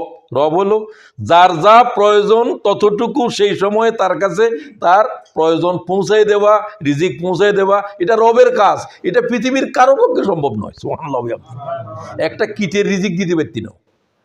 কত হাজার কোটি এই পতঙ্গ আছে, এই পতঙ্গ কোটি কোটি পতঙ্গের রিজিক এক মুহূর্তে নয়, এগুলো যতবার খায় ততবার রিজিক পৌঁছাতে আছে কে? এক একটার রিজিক এক এক রকম। আর ব্যাখ্যা দরকার আছে? তিনি হলেন যে সমাদ, তিনি হলেন রব। এই জন্য কবরের প্রথম প্রশ্ন হবে রবের, কারণ রব প্রত্যেকটা মুহূর্তে রব লাগবে। এখন তোমার বাতাস লাগবে, তো বাতাস কার? আল্লাহ। যার তাকে কিছু নিতে হবে সেই হলো রব। কার জমিনের উপরে পা রেখেছি? আল্লাহ। কার পানি পান করতেছি? প্রত্যেকটা মুহূর্তেই রবের প্রয়োজন। এই জন্য তোমার খালেককে প্রশ্ন হবে না কবরে। কি প্রশ্ন হবে? মান রাব্বুকা, তোর রব কে? প্রত্যেকটা মুহূর্তে যে তোর পালছিল, তোর প্রয়োজন পুরা করছিল, তার কথা তোর মনে আছে? নেককাররা বলবে রব্বি আল্লাহ, রব্বি আল্লাহ। তাই বহুবার চিন্তা করতাম যে আল্লাহকে এটা প্রশ্ন করতেছে না কেন, ওটা কেন, শুধু রবের উপরে কেন প্রশ্ন চলছে? আল্লাহ বানাইবার পরেও কিন্তু এটা রিজান আলাস্তু বিরব্বিকুম ক্বালু বালা। আল্লাহ বলে নাই যে আচ্ছা তোমাদের খালেককে বানাইলো আল্লাহ, কিন্তু প্রশ্ন করে রবের উপরে। প্রতি সেকেন্ডে প্রতি মুহূর্তে খালেক তো একবার বানাইছে, একবারই বস সৃষ্টি হয়ে গেছ, কিন্তু রব প্রতি মুহূর্তে প্রয়োজন হচ্ছে, ঠিক কিনা? খাওয়ার জন্য, বিশ্রামের জন্য, সবকিছুর জন্য রব দরকার। এই জন্য রব গুরুত্বপূর্ণ। তো তিনি হলেন সমাদ, যিনি প্রতি মুহূর্তে যার যা রিজিকের প্রয়োজন দরকার আছে পুরা করতে আছে। সুবহানাল্লাহ বিহামদি। ইয়াসালুহু মান ফিস সামাওয়াতি ওয়াল আরদ। আসমান জমিনের এমন কোন সৃষ্টি নাই প্রতি মুহূর্তে যার প্রয়োজন পুরা করার জন্য আল্লাহ ব্যস্ত নয়। আল্লাহ ব্যস্ত শুধু বন্দার রিজিক দেওয়ার জন্য, বন্দারে পুরা করার জন্য। আল্লাহু আকবার। এক একটা মুহূর্তে কত লক্ষ কোটি কোটি সৃষ্টির লক্ষ কোটি কোটি প্রয়োজন। সবাই এক সময় এই মুহূর্তে আপনি এটা চান, ও এটা চান, ও এটা চান, সবার প্রয়োজনকে আল্লাহ একাই পুরা করতে আছে। সুবহানাল্লাহ বিহামদি। সমগ্র সৃষ্টির এটা কল্পনা করতে পারেন। সমাদ, তার কোনো প্রয়োজন নাই, তার কাজ হচ্ছে সবার প্রয়োজনকে মিটান। লাম ইয়ালিদ ওয়ালাম ইউলাদ। কি? হি বিগেটস নট নর ওয়াজ হি বিগটেন। তারা জিজ্ঞাসা করে তোমার আল্লাহর ছেলে মেয়ে কি, আল্লাহর বাপ মা আছে কিনা? লাম ইয়ালিদ ওয়ালাম ইউলাদ। তিনি জন্ম দেন নাই, জন্ম নেন নাই। সুবহানাল্লাহ বিহামদি। উমা, কেউ তারে জন্ম দেয় নাই, তিনিও কাকেও জন্ম দেন নাই। তার কোনো রক্তের সম্পর্ক নাই, বা এটার সঙ্গে কোনো সম্পর্ক নাই। এইরকম জগতের উপরে কোনো নবী নাই, রসুল নাই, কিছু নাই। মুহাম্মদের পিতাকে, অমুকের পিতাকে, অমুকের মাকে একটা কিছু থাকবে। হুয়াল আউয়ালু ওয়াল আখিরু ওয়াজ জাহিরু। তিনি শুরু, beginning of the beginning, end of the end. শুরুর শুরু, শুরুর শুরু, একেবারে শুরু। তার আগে কোনো শুরু নাই। এর আগে তিনি, এর আগে তিনি, এর আগে তিনি। শেষ শেষ সব শেষ হয়ে যাবে, তিনি শেষ নেই। কি আজীব! হুয়াল আউয়ালু ওয়াল আখিরু ওয়াজ জাহিরু ওয়াল বাতিন। তিনি একমাত্র অদেখা, তিনি একমাত্র দেখা। দেখা কেমনে? যা কিছু দেখতেছো তার ভিতরে আল্লাহ আছে। এটা কি বানাইলো? আকাশের কি বানাইলো? জমিনের কি বানাইলো? যা দেখো সবকিছুর জবাব কি? জাহের।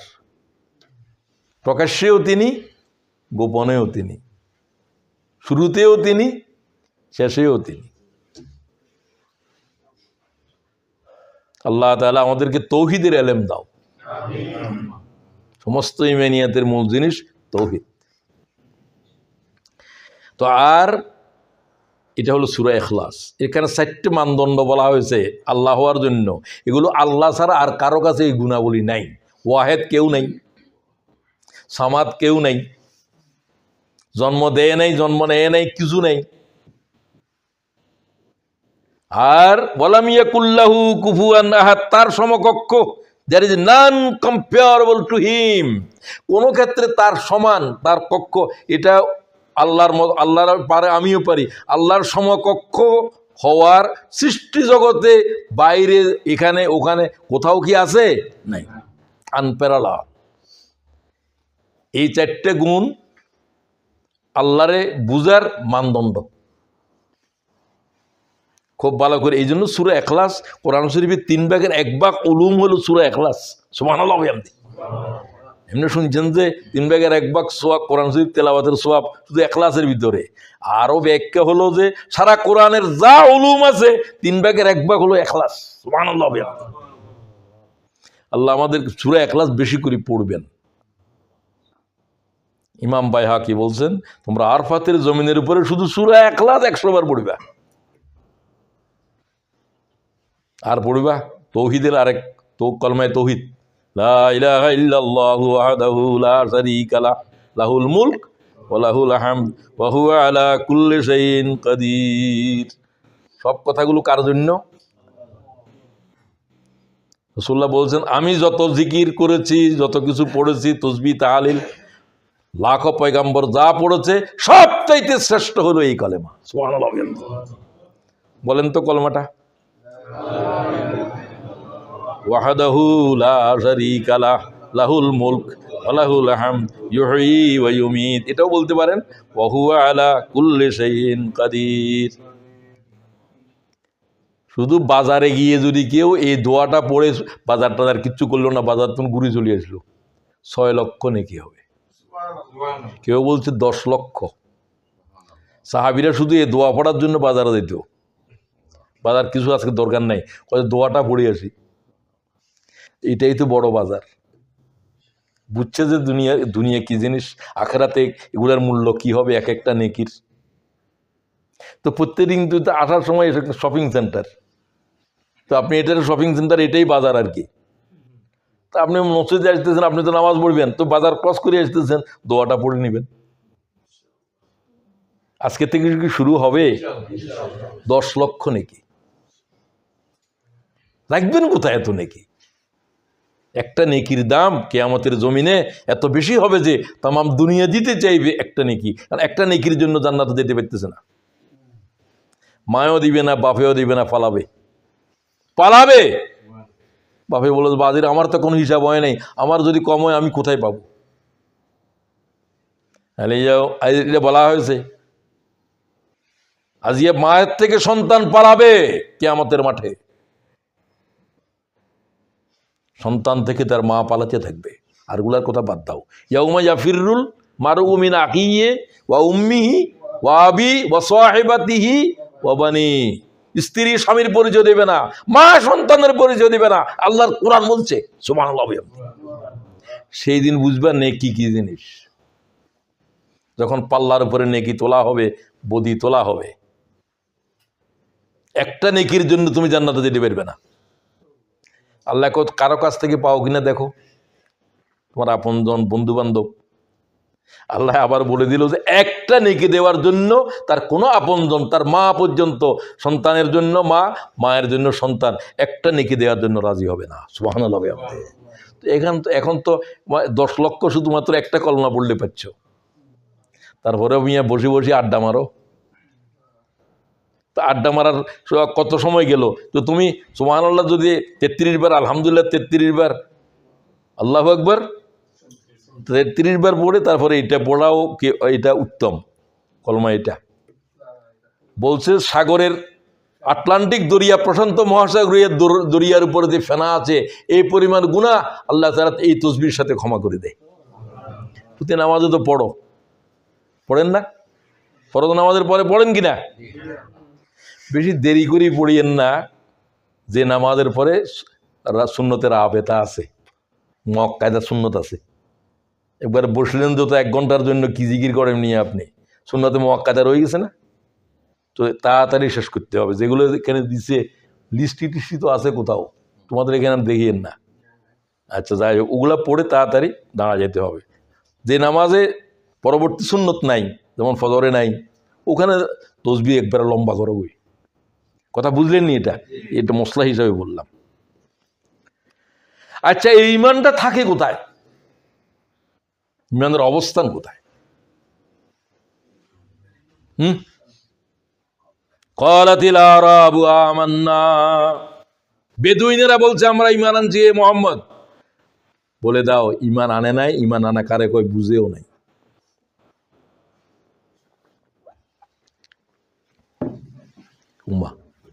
আমরাও তো বলছি আমরা ইমান আনছি। আল্লাহ কই এরা ইমান তো বুঝেও নাই, এরা ইমান আনছে কজ এগুলো সত্য নয়।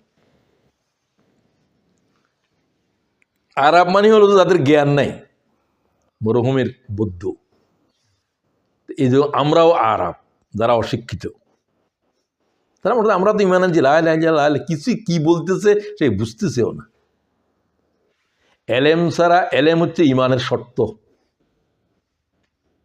ওই যে বলল আমরা শুনলাম এলেম, আমাদের কাছে এলেম আসছে কি তোমরা তোমাদের রবের উপরে ইমান আনো। আনামানু, অতঃপর আমরা ইমান আনলাম। আগে কি আসছে? কথা বলো না কেন? খবর। আগে কি আসছে? খবর। নবী হলো যে খবর দেয় নেওয়ালা।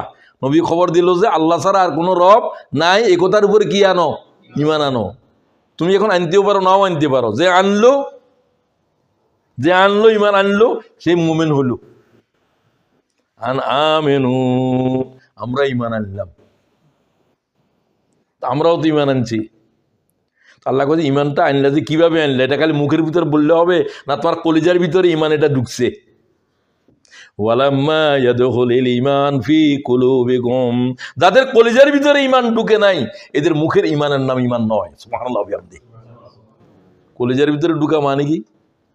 পাথরের উপরে খোদাই করছে আল্লাহ, আর এমনি একটা কাগজের উপরে, পাথরের উপরে লিখছে। ওটা যে কোনো বাতাসে অথবা একটু বৃষ্টিতে, একটু পানিতে কি হয়ে যাবে? চলে যাবে।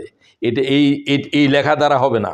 কলিজার মধ্যে এইভাবে ইমানের খোদাই করো, এটা পাথর না ভাঙ্গা পর্যন্ত এই লেখা উঠবে না। তাহলে ইমানের কোথায় দাখিল করতে হবে? ওয়ালাম্মা ইয়াদখুলুল ঈমান ফি কুলুবিকুম, ফি, তোমাদের কলবের ভিতরে আল্লাহ তাআলার উপরে এই ঈমানের লা ইলাহা ইল্লাল্লাহ রে দাখিল করো। সুবহানাল্লাহ। লা ইলাহা ইল্লাল্লাহ 1000 বার পড়ে কিচ্ছু, তোরা কে বলছে? তো লা ইলাহা ইল্লাল্লাহ কিছু হইতেছে না।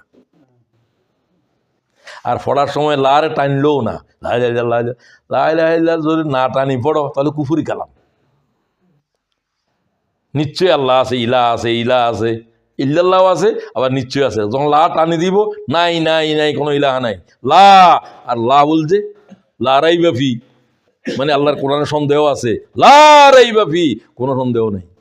টানা বুঝলে নি? টানার লগে ইমান আছে, ইমান নাই। টানের লগে টানা নাই, ইমান নাই।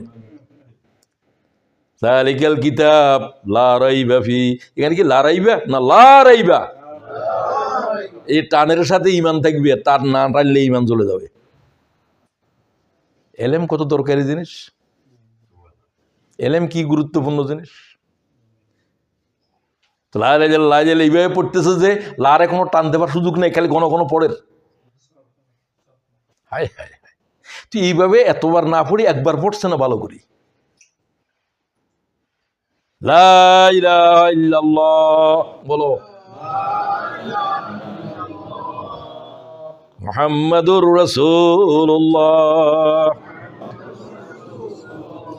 তাহলে ইমানের কোথায় দাখিল করতে হবে? পাথরের না ভাঙলে যেরকম লেখা এটা উঠতো না, আর কবর আমার যদি জ্বলন্ত আগুনের উপরে পুড়ি ফেলস, তারপরে আমার কলিজার তো এটা বাইর হইতো না। এইভাবে কলিজার ভিতরে দাখিল করো। আগুন ঢুকে যাচ্ছে হযরত বেলালের গোলাম, আহাদুন আহাদুন আহাদুন, আল্লাহ এক এক এক, সুবহানাল্লাহ ওয়া বিহামদি। এইভাবে কলিজার ভিতরে ইমানের ঢুকাতে হবে। বুঝতে পারলেন? আল্লাহ তৌফিক দাও। সবাইকে বলছি ইমান আছে, ইমান আছে। ইমান নিয়ে বুঝো নি তুমি? তোমার তো আল্লাহ আরাপ কর, অজ্ঞ জাহেল, ইমান বুঝেও নাই সে। সে কি তসবিহ পড়ে এগুলো? হায় হায় হায়, আল্লাহ আমাদেরকে সহি বুঝ নসিব করো। এরপরে আসো, ইমানের রোগ কি? ইমানের ভিতরে বহুত সুস্থতা আছে, অসুস্থতা আছে। ইমানের সর্দি আছে, ইমানের বহুত অসুস্থতা আছে, মানে রোগ আছে ইমানের ভিতর। ইমানের রোগ হলো মুনাফিকি, ইমানের রোগ হলো সন্দেহ। আসলে আল্লাহ কি আছে, আসলে কি জান্নাত জাহান্নাম এগুলো ঠিক? মনের ভিতরে কি আছে? সন্দেহ ইমানের রোগ। হযরত ওমর কি বলে, আল্লাহর কসম আমি জান্নাতের দেখার পরে আশ্চর্য হব না, না দেখে আমি জান্নাতের উপরে এই ঈমান এনেছি। সুবহানাল্লাহ। কথা কি বুঝাইতে পারতেছি? তাহলে ঈমানেতে কি দূর করতে হবে? সন্দেহ দূর করতে হবে। আল্লাহর কথার উপরে কোনো সন্দেহ নাই, মুহাম্মদুর রাসূলুল্লাহর হাদিসের উপরে কোনো সন্দেহ নাই, নিঃসন্দেহে ঈমান আনতে হবে। আর কি? শিরিক থেকে ঈমানের পাক করা লাগবে। ফি কুলুবিহিম মারাদুন, কোরআন শরীফ শুরু করতেছে আল্লাহ মুনাফিকদের ঈমান নিয়ে। এদের কলবের ভিতরে কি আছে? রোগ আছে, মুনাফিকির রোগ। এই রোগের যদি চিকিৎসা না করো এটা বাড়তে থাকবে। ফি কুলুবিহিম মারাদুন ফাযাদাহুমুল্লাহু মারাদা, আর বাড়তে থাকবে। এই মুনাফিক আর বড় মুনাফিক হইব। নামাজও পড়ে, রোজাও করে, কিন্তু মুনাফিক। মুনাফিক কি ইমানদার না কাফের? কাফের তো সবাই বললো না। মুনাফিক কাফের নয়, নিকৃষ্ট কাফের। অস্বীকারও করে, আবার প্রতারণাও করে। কাফেররা তো অস্বীকার করে, অস্বীকার খোলা করে, এ অস্বীকার করে কিন্তু দেখায় যে সে স্বীকার করে, ঠিক কিনা? দুইটা অপরাধ করে। এই জন্য মুনাফিক কাফের চাইতেও নিকৃষ্ট হবে, জাহান্নামে জ্বলবে। মুনাফিক আল্লাহর কাছে মোমেন নয়। কিভাবে চিনবা মুনাফিক? ইজা হাদ্দাসা কাযাবা, কথা বললে কি বলে? এক নম্বর আলামত, যা বলে মিথ্যা কথাই বলে। মুহাম্মদুর রাসূলুল্লাহ গোটা হায়াতের ভিতরে এক লফজ মিথ্যা বলছে? এক লফজ গোটা হায়াতের মধ্যে। লোকেরা কি ডাকতো? মোহাম্মদ ডাকতো না, আল আমিন, আস-সাদিক, আস-সাদিক, সত্যবাদী, সত্যবাদী, সত্যবাদী। একবার নবুয়তের আগের থেকে 24 ঘন্টার ভিতরে শুধু মিথ্যা কথা কতগুলো বলে। শুনি শুনি কয় আমি অমুকের তো শুনছি, শুনি যে বলে তা কি না করে সে মিথ্যাবাদী। তুমি যে শোনার কথা বললে, সে যে বলছে কথা সত্য না মিথ্যা, তুমি কি যাচাই করছো? তো তোমার বলতে কে বলছে? মিথ্যাবাদী হওয়ার জন্য এতটুকুই যথেষ্ট, যা শুনে তাই বলে, কি করে না? তা কি করে না। কথা নিয়ে কম বলা শিখো গই। কথার আযাব যে কি হবে, কথার শাস্তি যে কি হবে। হুজুর জিব্বারে টেনে ধরে বলছেন হাদিস, অন্য কোনো অঙ্গ ধরে বলেন নাই, আমার জানা নাই। কুফা আলাইকা হাযা, এর বিপদ থেকে বেঁচে যাও, এর বিপদ থেকে বেঁচে যাও। জিব্বারে টেনে ধরে হাদিস বর্ণনা করেন উম্মতের সামনে।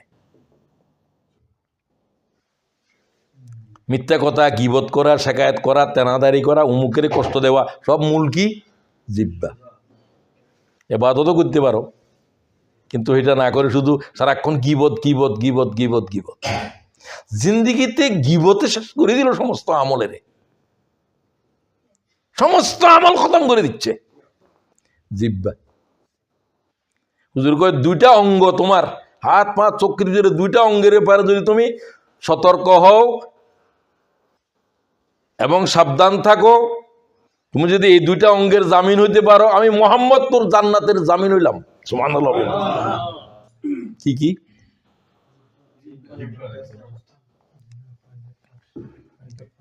মা বাইনা লিহইয়াইহি ওয়া মা বাইনা রিজলাইহি আজমাল্লাহুল জান্নাহ। মুসলিম। দুই ঠোঁটের মাঝখান কি? জিহ্বা। দুই রানের মাঝখান সরমগাহ, গুপ্ত অঙ্গ, এই দুই অঙ্গরে যারা আল্লাহর নিষিদ্ধ পথে ব্যয় করবে না, জিহ্বা এবং এই জিনিস, এই দুইটা জিনিসের যে জামিন হয়েছে, আল্লাহ আমি হেফাজত করব, আমি মোহাম্মদ তার বেহেশতের জামিন হয়ে গেলাম। যা হয়েছে তো হয়ে গেছে, এখন থেকে হও। এখন তো হায়াত আছে আজও। এখন থেকে কি জিহ্বাকে সংযত করব না করব না? আল্লাহ আমি করব, আমার ভাইদেরকে তৌফিক দাও। গুপ্ত অঙ্গের হেফাজত করো। খুব উশৃঙ্খল দেশে আমরা থাকি। উশৃঙ্খল মানে ফ্রি মিক্সিং দেশ। এরপরে শরাব হালাল, এদের কাছে হালাল, আমাদের জন্য তো হারাম। এদেশের বিধানে কি হারাম? না। নিজেরা সংশোধন হও, পরিবার, আহাল, সবাইকে। যদি তোমরা তোমাদের জবান হেফাজত করতে পারো এবং তোমাদের শরম গাহের দায়িত্ব নিতে পারো, আমি আল্লাহর রসুল ওই আমার উম্মতের জন্য তার জান্নাতের জামিন হয়ে গেলাম। আজকের মসজিদের ভিতরে তওবা করো, আল্লাহ আমরা এই দুই জিনিসের জামিন হইলাম কিনা? সবাই বলো বললাম। আল্লাহ তৌফিক দাও, আল্লাহ তৌফিক দাও। আল্লাহর কাছে তৌফিক চাইবা। নিজে পারতাম না, আমিও পারবো না। কে তৌফিক দিলে পারবা? ওমা তৌফিক ইল্লা বিল্লাহ। আল্লাহ বলছেন আমি ছাড়া কারো কাছে তৌফিক দেওয়ার ক্ষমতা নাই। আমি তৌফিক দিছি বিদে মসজিদে আসছো, আলোচনা শুনতেছো, আলোচনা করতেছো। তোমার মতো মেয়ে বহুত পণ্ডিত মানুষ রাস্তায় রাস্তায় আড়ে এরা আইয়েন এখানে, তাদের আশা কি হয় নাই? তৌফিক হয় নাই। তো আসো সামনে চলি। তো এটা হলো যে ইমান, রুগ্ন ইমান। আর সুস্থ ইমানকে বলা হয় ইমানে কামেল। কি বলে? ইমানে কামেল, ইমানে কামেল। তো আমরা আল্লাহর কাছে কি ইমান চাইবো? রসুল পর্যন্ত চাইতেছে আল্লাহুম্মা ইন্নী আসআলুকা ঈমানান কামেলা। বলো আল্লাহুম্মা ইন্নী আসআলুকা ঈমানান কামেলা। রাসূলুল্লাহ শেষ রাতের মুনাজাতের ভিতরে আরো লব্জ লম্বা করলাম না, শুধু এটা মুহাম্মদে কয় আল্লাহ আরে ঈমানে কামেল দাও, যে ঈমানের ভিতরে সন্দেহ নাই, যে ঈমানের ভিতরে রোগ নাই, শিরিক নাই। শিরিক এবং নেফাক থেকে যে ঈমান পরিচ্ছন্ন হয়েছে সেই ঈমান হচ্ছে ঈমানে কামেল। সন্দেহ নাই, শিরিক নাই, মুনাফিকি নাই, এগুলো এই তিন নাই থেকে ঈমানের পাক করো, তাহলে তোমার ঈমান কি হবে? ঈমানান কামেলা। আল্লাহ আমাদেরকে ঈমানে কামেল নকশিস করো। ঈমানে কামেল কিভাবে, কিসে বাড়বে? ঈমানের বাড়াইতে বাড়াইতে এই পর্যন্ত নিতে হবে। কিসে ঈমান বাড়ে? ওয়াইজা তুলিয়াত আলাইহিম আয়াতুহু যাদাতুহুম ঈমানা। কার কালাম? একটা জিনিস তোমাদের ঈমানকে বাড়াবে, আর একটা জিনিস আছে সেটা আর বলতেছি না, এটা আগে মনে রাখো। ওয়াইজা তুলিয়াত আলাইহিম আয়াতুহু যাদাতুহুম ঈমানা।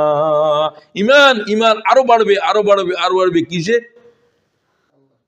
আল্লাহর কিতাবে। কোরআন শরীফ যত পড়িবা এবং বুঝবা, তেলাওয়াত মানে বুঝা টুজা, বুঝি টুজি পড়া। তার সামনে কোরআন পড়ে অথবা সে পড়ে কোরআনকে বুঝে। বুঝা কি কোরআন শরীফ পড়া যেমন ফরজ, বুঝা কি নফল না ফরজ? কিভাবে আল্লাহ ফরজ করেন? আল্লাহর থেকে শুনো। আফালা ইয়াতাদাব্বারুনাল কোরআন আম আলা কুলুবিন আকফালুহা। তোমরা কি তোমাদের কোরআন শরীফ না বুঝার সিদ্ধান্ত নিছো? বুঝবো না, খালি খতম করব? তোমরা কি তোমাদের বুঝার রাজ্যে তালা মেরে দিয়েছ? কে বলে? সূরা মুহাম্মদ, একটা সূরার নাম আছে কি? 47। সুতরাং তোমরা কি তোমাদের বুঝবে না কোরআন শরীফের কি বুঝার রাজ্যে তালা মেরে দিয়েছ? আমি কি নাজেল করছি তোর কাছে? কোন মন্ত্র নাজেল করছি? কোরআন শরীফ কি তসবিহ? সুবহানাল্লাহ, সুবহান, না বুঝি হোক বুঝি হোক পড়তেছ শুধু। এটা তো আল্লাহ তাআলার কমান্ডমেন্ট, আল্লাহ তাআলার হেদায়েতের গাইডেন্স। এটা যদি না বুঝো তুমি চলবে কিভাবে? এটা কোন জিনিসের হারাম করলো, কোন জিনিসের হারাম হালাল করলো জানতে হবে না? হবে না? হবে। প্রত্যেক ঘরে কোরআন শরীফের অনুবাদ থাকতে হবে, আছে কিনা? আছে। এখন পড়া শুরু করতে হবে প্রতিদিন প্রতিদিন প্রতিদিন। কোন বেলাটা উত্তম? ফজর। ইন্না কুরআনাল ফজর কানা মাশহুদা। ওই সময়ের কোরআন তোমাদের জন্য সাক্ষ্য হবে যে সময়ের কোরআন পড়ার সময়ে আল্লাহর মালায়েকেরা জমিন থেকে আকাশে চলতে, সকালবেলা। ফজরের পরে হইলেও ভালো, ফজরের আগে হলে আরো ভালো, সেটাও ফজর, সেটাও ফজর। ইন্না কুরআনাল ফজর কানা মাশহুদা। এটা কার আয়াত? আল্লাহর আয়াত। আল্লাহ বলছে যে আমার কোরআন শরীফ পড়ার এটাই সময়, এই সময়ের কোরআন তোমাদের জন্য সাক্ষ্য হবে কিয়ামতের জমিনে। সুবহানাল্লাহ। সবাই কি বল, কোরআন শরীফ তেলাওয়াত হিসাবে কিছু করবে, এক পারা পড়ো, আধা পারা পড়ো, বুঝি পড়িবা, একেবারে বাকারাত থেকে শুরু করবা ক্রনোলজিক্যালি। আজকে কিন্তু খুপ্পুরিয়া কোরআন ন, বাকারা তারপরে আল ইমরান এইভাবে শেষ করো, শুরু করো। শেষ করার মধ্যখানে চলে গেলা দুনিয়ার থেকে, তুমি শহীদ হয়ে যাবে। তুমি এলেম তলবের ক্ষেত্রে তোমার মওত হয়ে গেছে। সুবহানাল্লাহ। আমরা কি শুরু করব? এর দ্বারা তোমার ঈমান বাড়বে। যত বেশি কোরআন শরীফ বুঝবে, এত আল্লাহ তাআলার উপর তোমার দৃঢ়তা, ঈমানের দৃঢ়তা বাড়তে থাকবে, বাড়তে থাকবে, বাড়তে থাকবে। সুতরাং কোরআন শরীফ হচ্ছে ঈমানের কিতাব। আর ঈমানে কামেল কি? হাদিস শরীফে তার 4টা আলামত বলছে। ইমামে আবু দাউদ রাসূলের হাদিস বলতেছেন, মান আহাব্বা লিল্লাহ, ভালোবাসে কার জন্য? ওয়া আবগাযা লিল্লাহ, ভালোবাসে না কার জন্য? খুব খেয়াল করো, এই 4টার পরে আর কিছু নাই। মানুষ এই 4টাই হয় ভালোবাসবে কোনো জিনিস, কোনো ব্যক্তি, যা কিছু হোক, কিছু অথবা কেউ, অথবা ভালোবাসে না। আমি তোমার দেখতে পারি না, তুমি আমার ছেলে, তুমি তো নামাজ পড়ো না, ঠিক কিনা? তো কেন তাকে ভালোবাসতেছে না? নামাজ পড়ে না। ছেলে এটা নামাজ পড়ে, এটা মায়া বেশি করিবা, সে বেশি মায়ার হকদার। নূহ আলাইহিস সালামের ছেলে 4 জন, এগুলা নৌকার ভিতরে উঠছে। একটা নৌকার ভিতরে আল্লাহ কয় এটা নৌকার তুলতে পারত না, লাইসা মিন আহালিক, সে তোমার আওলাদ নয়। সুবহানাল্লাহ। সুবহানাল্লাহ জোরে বলো। তারা যদি আহাল বলো, পয়গম্বরই থাকতো না। খবরদার, তোমার ছেলে টেলে কি? আল্লাহর দিনটা আছে, ছেলে দিন নাই, বাইরেও বাইর করে যেতে বলতেছি না। দিন নাই, তোমার সাথে আমার সম্পর্ক নাই। তুমি আল্লাহর সাথে সম্পর্ক করো, তোমার সাথে আমার সম্পর্ক থাকবে। তোমার রুজি রোজগার আমার দরকার নেই, তুমি খাও ওই তোমার রুজি। তুমি আমার রাজেক নো, আমার রিজিক তোমার হাতে নাই, ঠিক কিনা? আমার মায়ের পেটে যে আল্লাহ রিজিক দিছে, মরণ পর্যন্ত সে আল্লাহ রিজিক দেবে, ঠিক কিনা? কীট পতঙ্গের রিজিক তিনি দিতে আছে, তোমার হাতে আমার রিজিক নেই। আর এই দেশে তো তারও কোনো ফাওলাদের হাতে তোমার রিজিকের এমনিও নাই। গভর্নমেন্টে তোমার জন্য রাব্বায়ানি করে, তোমার ফালের, ব্রিটিশ গভর্নমেন্টে করে। আজকে বললাম যে কিরে, ইংল্যান্ডে খালি, আমেরিকাতে শুনি খালি এখন আবার শুরু হয়েছে, বনের পর বন জ্বলে যাচ্ছে, শত শত একর জমি, শত শত বাড়িঘর, এইভাবে দাবানল, কোনো কিছুই ঠান্ডা করতে পারতেছে না। একজনে বললো, আজকে আমাকে যে আনলো, সেও বললো, আমি তো 30-40 বছর এই দেশে কোনো বিপর্যয়ও দেখি নেই কোনো। আল্লাহ তাআলা রহম করো এই জমিনের উপরে, এই জমিন আমাদের উপরে রহম করছে। আল্লাহ তুমি রহম করো। তো এটা একটা সৌভাগ্য যে দেশে থাকো। এটা অনেকটা লেস ক্রাইম দেশ। তোমরা এই দেশে হিসাব করো মিয়া, নাইফ ক্রাইম কি? নাইফ ক্রাইম কি দুনিয়ায় কোনো ক্রাইম? আমেরিকার ক্রাইম কি নাইফ ক্রাইম? কিসের ক্রাইম? অস্ত্র কত আছে প্রত্যেকের হাতে হাতে, কি আছে? তোমার এখানে নাইফ কি আছে? গান ক্রাইম চলে 70,000-এর উপরে নাকি। কারণ ট্রাম্প নিজে হলো অস্ত্র ব্যবসায়ী, এতে কোনোদিন এই আইন করতো না যে অস্ত্র রাখতে পারত না। ব্যবসা দিয়ে দেশ চালার। সেই সমস্ত দৃষ্টিকোণ থেকে এই জাতিরা অনেক বেশি নিরাপদ। এবং তাদের নিরাপত্তার কারণে আমরাও নিরাপদে আছি, ঠিক কিনা? একটু শেষ করতে চাই এবারে। তো ইমানে কামেলের উপরে কথা গেল, ইমান বৃদ্ধি করার কারণও আপনাদের কাছে বললাম। তো একটাই শুধু বলছি, আরেকটা বললাম না, এরপরে শেষ করতে চাই। ইমানের 3টা দাবি আমাদের কাছে, শেষ। অনেক দাবি আছে, ইমান আমাদের কাছে চায়, এটা ইমানে চায়। তো আমি 3টা গুরুত্বপূর্ণটা বললাম। এক হলো ইমান আনার জন্য বা ইমানের দাবি হলো কোরআন শরীফ পড়া, মানে এটা ইমানের এলেম অর্জন করা। যত বেশি এলেম অর্জন করবো, জান্নাত কি ভালো করে বুঝবো, আল্লাহর সিফতের জানবো, জাহান্নাম সম্পর্কে বুঝবো। এটা যত বেশি করবো, জান্নাতে যাওয়ার জন্য আগ্রহ আসবে। জাহান্নামের আয়াত যত পড়বো, তত বেশি জাহান্নামের ভীতি আসবে। আমার ইমান আল্লাহর উপরে, জান্নাতের উপরে, জাহান্নামের উপরে কমবে না বাড়বে? বাড়তে থাকবে। এই জন্য এলেমের তাজা করো, কোরআন শরীফের নিয়মিত পড়া, এটাকে জরুরি করো। 2 নম্বর হচ্ছে যে ইমানের সাক্ষ্য দাও। ইমান মনে মনে কারোর জানাইলা না, সুপে সাপে, নো, এটা ইমান হবে না। ইমানের 3টা অংশ: মনের ভিতরে বিশ্বাস, মুখের ভিতরে স্বীকৃতি, আমলের ভিতরে প্রকাশ। তসদিক বিল জানান, ইকরার বিল লিসান, তাদিল বিল আরকান। তাহলে মনের ভিতরে ইমানের ঢুকাইতে হবে, মনের ভিতরে ইমানের শক্ত হবে, কিভাবে ঢুকাইতে হবে এটা আগে আল্লাহই বলে দিয়েছে। সেটা এতটুকু, হাড্ডি থেকে গোশত জুদা করা যাবে, আমার কলিজার থেকে ইমান বের করতে পারবি না। সুবহানাল্লাহ। এটা হাদিস।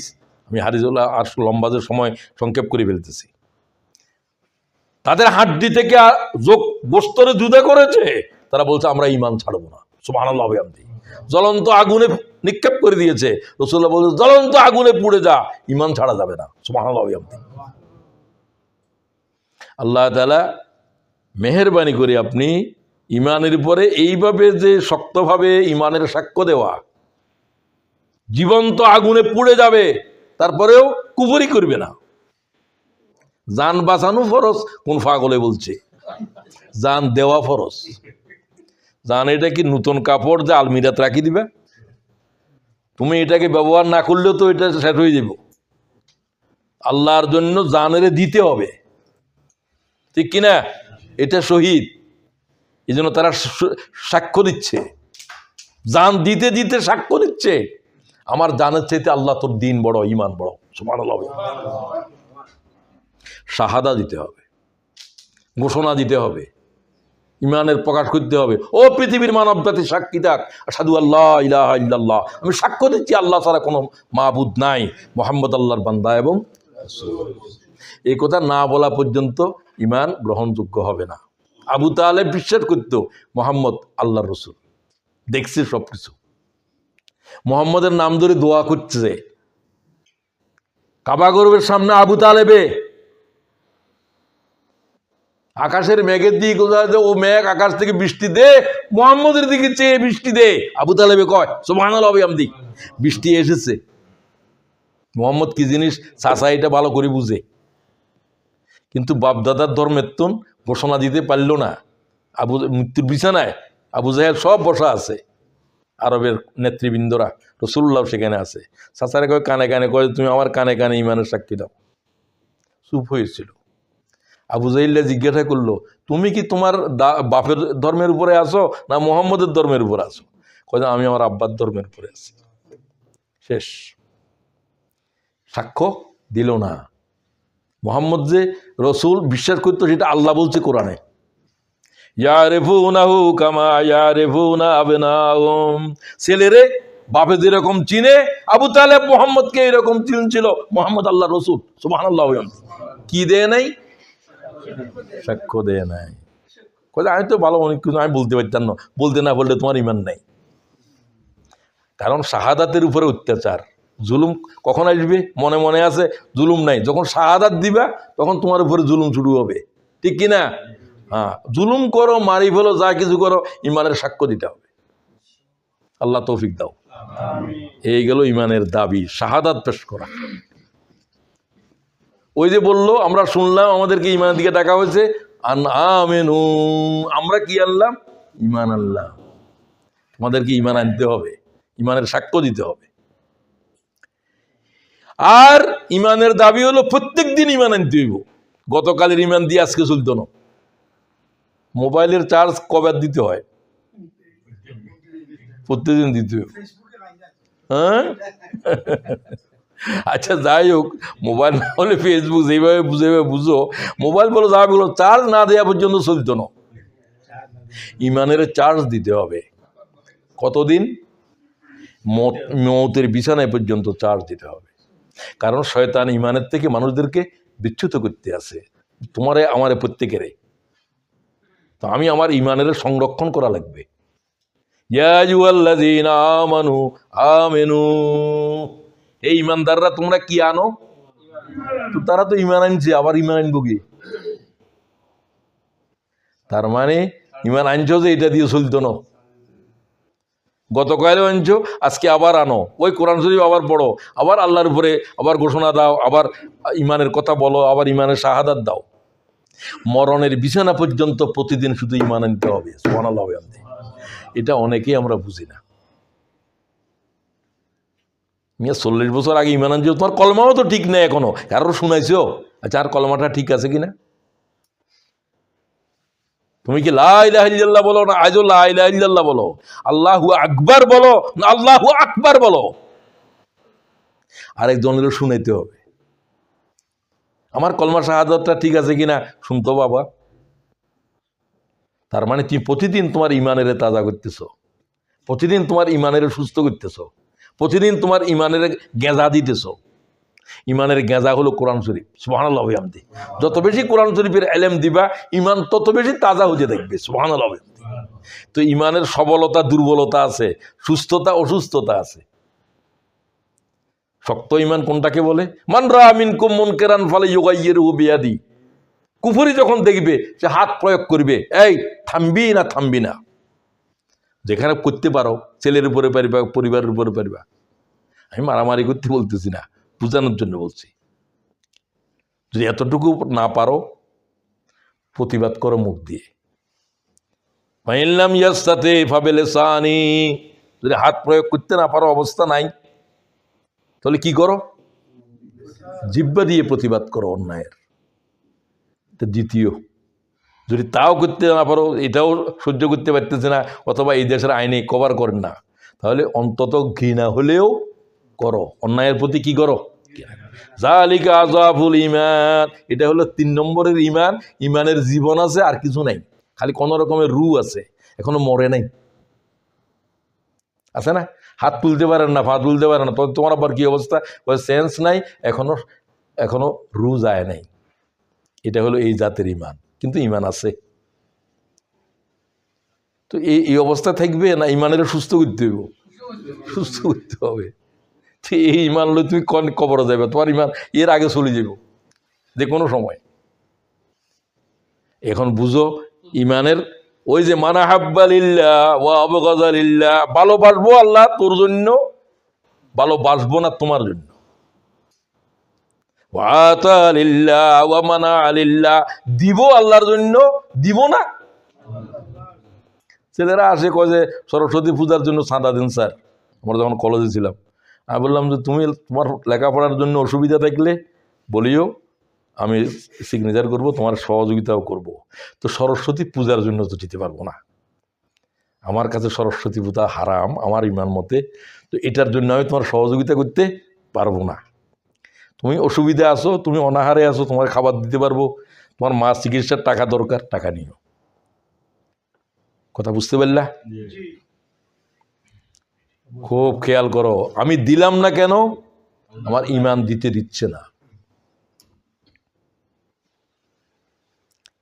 অনেকে বলে যে পূজা মণ্ডপে কেন? দায়িত্বশীল একজন লোক, এলাকার কাউন্সিলর, তাকে অমুসলমানদের গির্জায় যাইতে হবে পূজা করার জন্য নয়, তার দায়িত্ব হিসাবে, কারণ তারা তাদের ধর্ম পালন করার জন্য ইসলামী সরকারকে সহযোগিতা করতে হবে। তারা তাদের কুফরি করতে পারবে, এটা আল্লাহ তাদেরকে অনুমতি দিয়েছে। তাদের কি হবে না হবে এটা আল্লাহ করবে, কিন্তু তাদের ধর্মকর্মের অধিকার, তাদের খোদারেও গালি দিতে পারতেন। মা তোদের কালির নাক কিরকম, এ কথা বলা গুনাহ। আল্লাহ বলছে তাদের দেবতাদেরকে তোমরা যদি তিরস্কার করো, তারা তোমার আল্লাহর উপরে কথা বলবে এবং এটার জন্য তুমি দায়ী হবে। তুমি যদি এর মারে গালি দাও, হে তোমার মারে গালি দিবে, তোমার মারে গালি দেওয়ার জন্য তুমি দায়ী হবে। এটা কিন্তু কোরআন হাদিসের কথা বলতেছি, কথা বুঝতে পারছেন? ওখানে পূজা করার জন্য যাবেন না, নিরাপত্তার জন্য যদি যাওয়া দরকার হয়।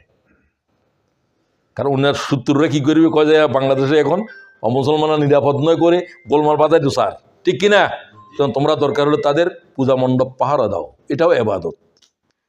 তোমাদেরকে আল্লাহ তাআলা তোমাদের জানমালের নিরাপত্তার জন্য আমাদের উপরে দায়িত্ব আছে। আমরা যেহেতু সংখ্যা গরিষ্ঠ, তোমরা হলে লঘিষ্ঠ। কথা বোঝা যায়? তো দিলাম না, কোথায় কোথায় দিবেন দিবেন না ইমানের জিজ্ঞাসা করতে হবে। এদের পূজা মণ্ডপের চাঁদা দিতে পারতেন, হ্যাঁ সরকারি তহবিল থেকে দিতে পারবা। সরকারি তহবিল এটা তারও আছে। গভর্নমেন্টে যখন তোমাকে যে অনাহারী ব্যক্তিদের খাদ্য দের, চিকিৎসা দের, এটা কোনো মুসলমান বিদেশ টিদেশ কোনো কথা নয়। এই দেশে যারা আসছো সবাই পাবা, ঠিক কিনা? এটা ইসলামের বিধানও তাই। ব্যক্তিগত পর্যায়ে আমি অন্যান্য বিষয়ে দিতে পারবো, মূর্তি বানানোর জন্য কোনো টাকা দিতে পারবো না। তো তুমি আমি দিব আল্লাহর জন্য, দিব না আল্লাহর জন্য, ভালোবাসবো আল্লাহর জন্য, ভালোবাসবো না তাও আল্লাহর জন্য। মান আহাব্বা লিল্লাহি ওয়া আবগাযা লিল্লাহি ওয়া আতা লিল্লাহি ওয়া মানা লিল্লাহি ফাকাদ ইসতাকমালাল ঈমান। এই ব্যক্তি ঈমানের কামেল করলো, পরিপূর্ণ করলো। সুবহানাল্লাহ। জীবনে এই চারটা ছাড়া আর কিছু করার নাই, আর কিছু না। হয় ভালোবাসবা, না হলে ভালোবাসবে না। দুটোটা আল্লাহর জন্য হইতে হবে। হয় দিবা কোনো জিনিস, টাকা পয়সা সাহায্য সহযোগিতা যা আছে দিবা, অথবা দিবা না। এই চারটার ভিতরে ঈমান শেষ। তা এটা যদি আল্লাহর জন্য হয় চারোটা, তাহলে ঈমান কি হয়ে গেল? কামেল হলো। সুবহানাল্লাহ। তো আলোচনা শেষ করতে চাই। ঈমানের আরেকটা দাবি হলো ঈমানের উপরে দাঁড়ায় থাকতে হবে। শত্রু তোমার শয়তান ঈমানের থেকে জুদা করতে চাইবে, আর আমি চাইবো কি? ঈমানের উপরে। এটা এত গুরুত্বপূর্ণ যে এটা মনে রাখো। এই আয়াতটা বেশি গুরুত্বপূর্ণ। এটা 41 নম্বর সূরার 30 নম্বর আয়াত।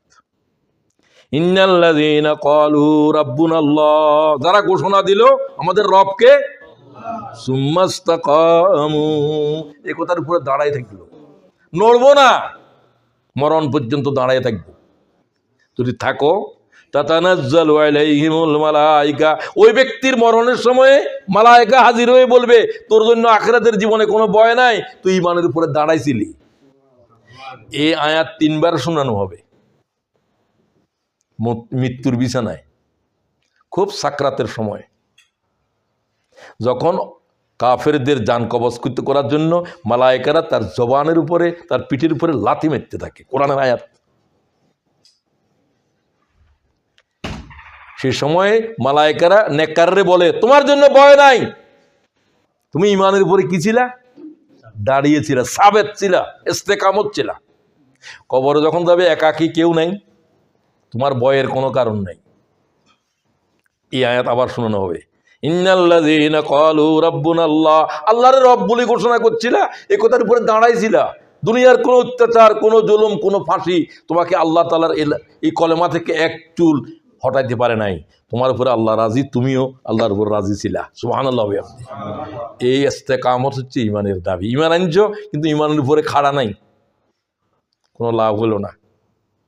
আল্লাহ আমাদেরকে ঈমানের উপরে শক্তভাবে দাঁড়াবার তৌফিক দাও। তো আমি শেষ করতে চাই। আর যেই সমস্ত কারণে ঈমান ধ্বংস হয়ে যায়, কুফরি, এমন কথা বললা, আল্লাহ ছাড়া আমারে খাজা বাবাও আমার একটা দিছে, তাহলে তুমি কি করলা? শিরিক করলা।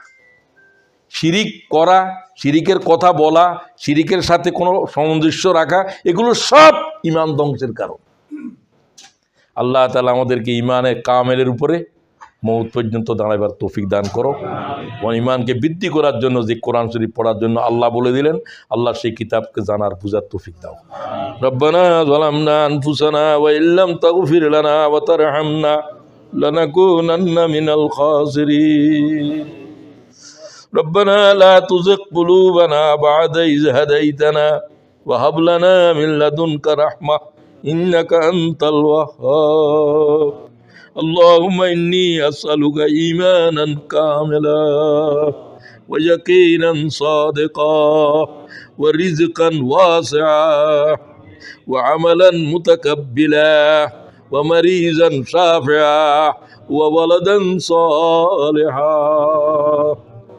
আল্লাহ তাআলা ওদের আব্বা আম্মারে মাফ করে দাও পরওয়ারদিগার রব্বির রহমহুমা কামা রব্বায়ানি সগীরা সুবহান রাব্বিকা রব্বিল ইজ্জাতি আম্মা ইয়াসিফুন ওয়া সালামুন আলাল মুরসালিন والحمد لله رب العالمين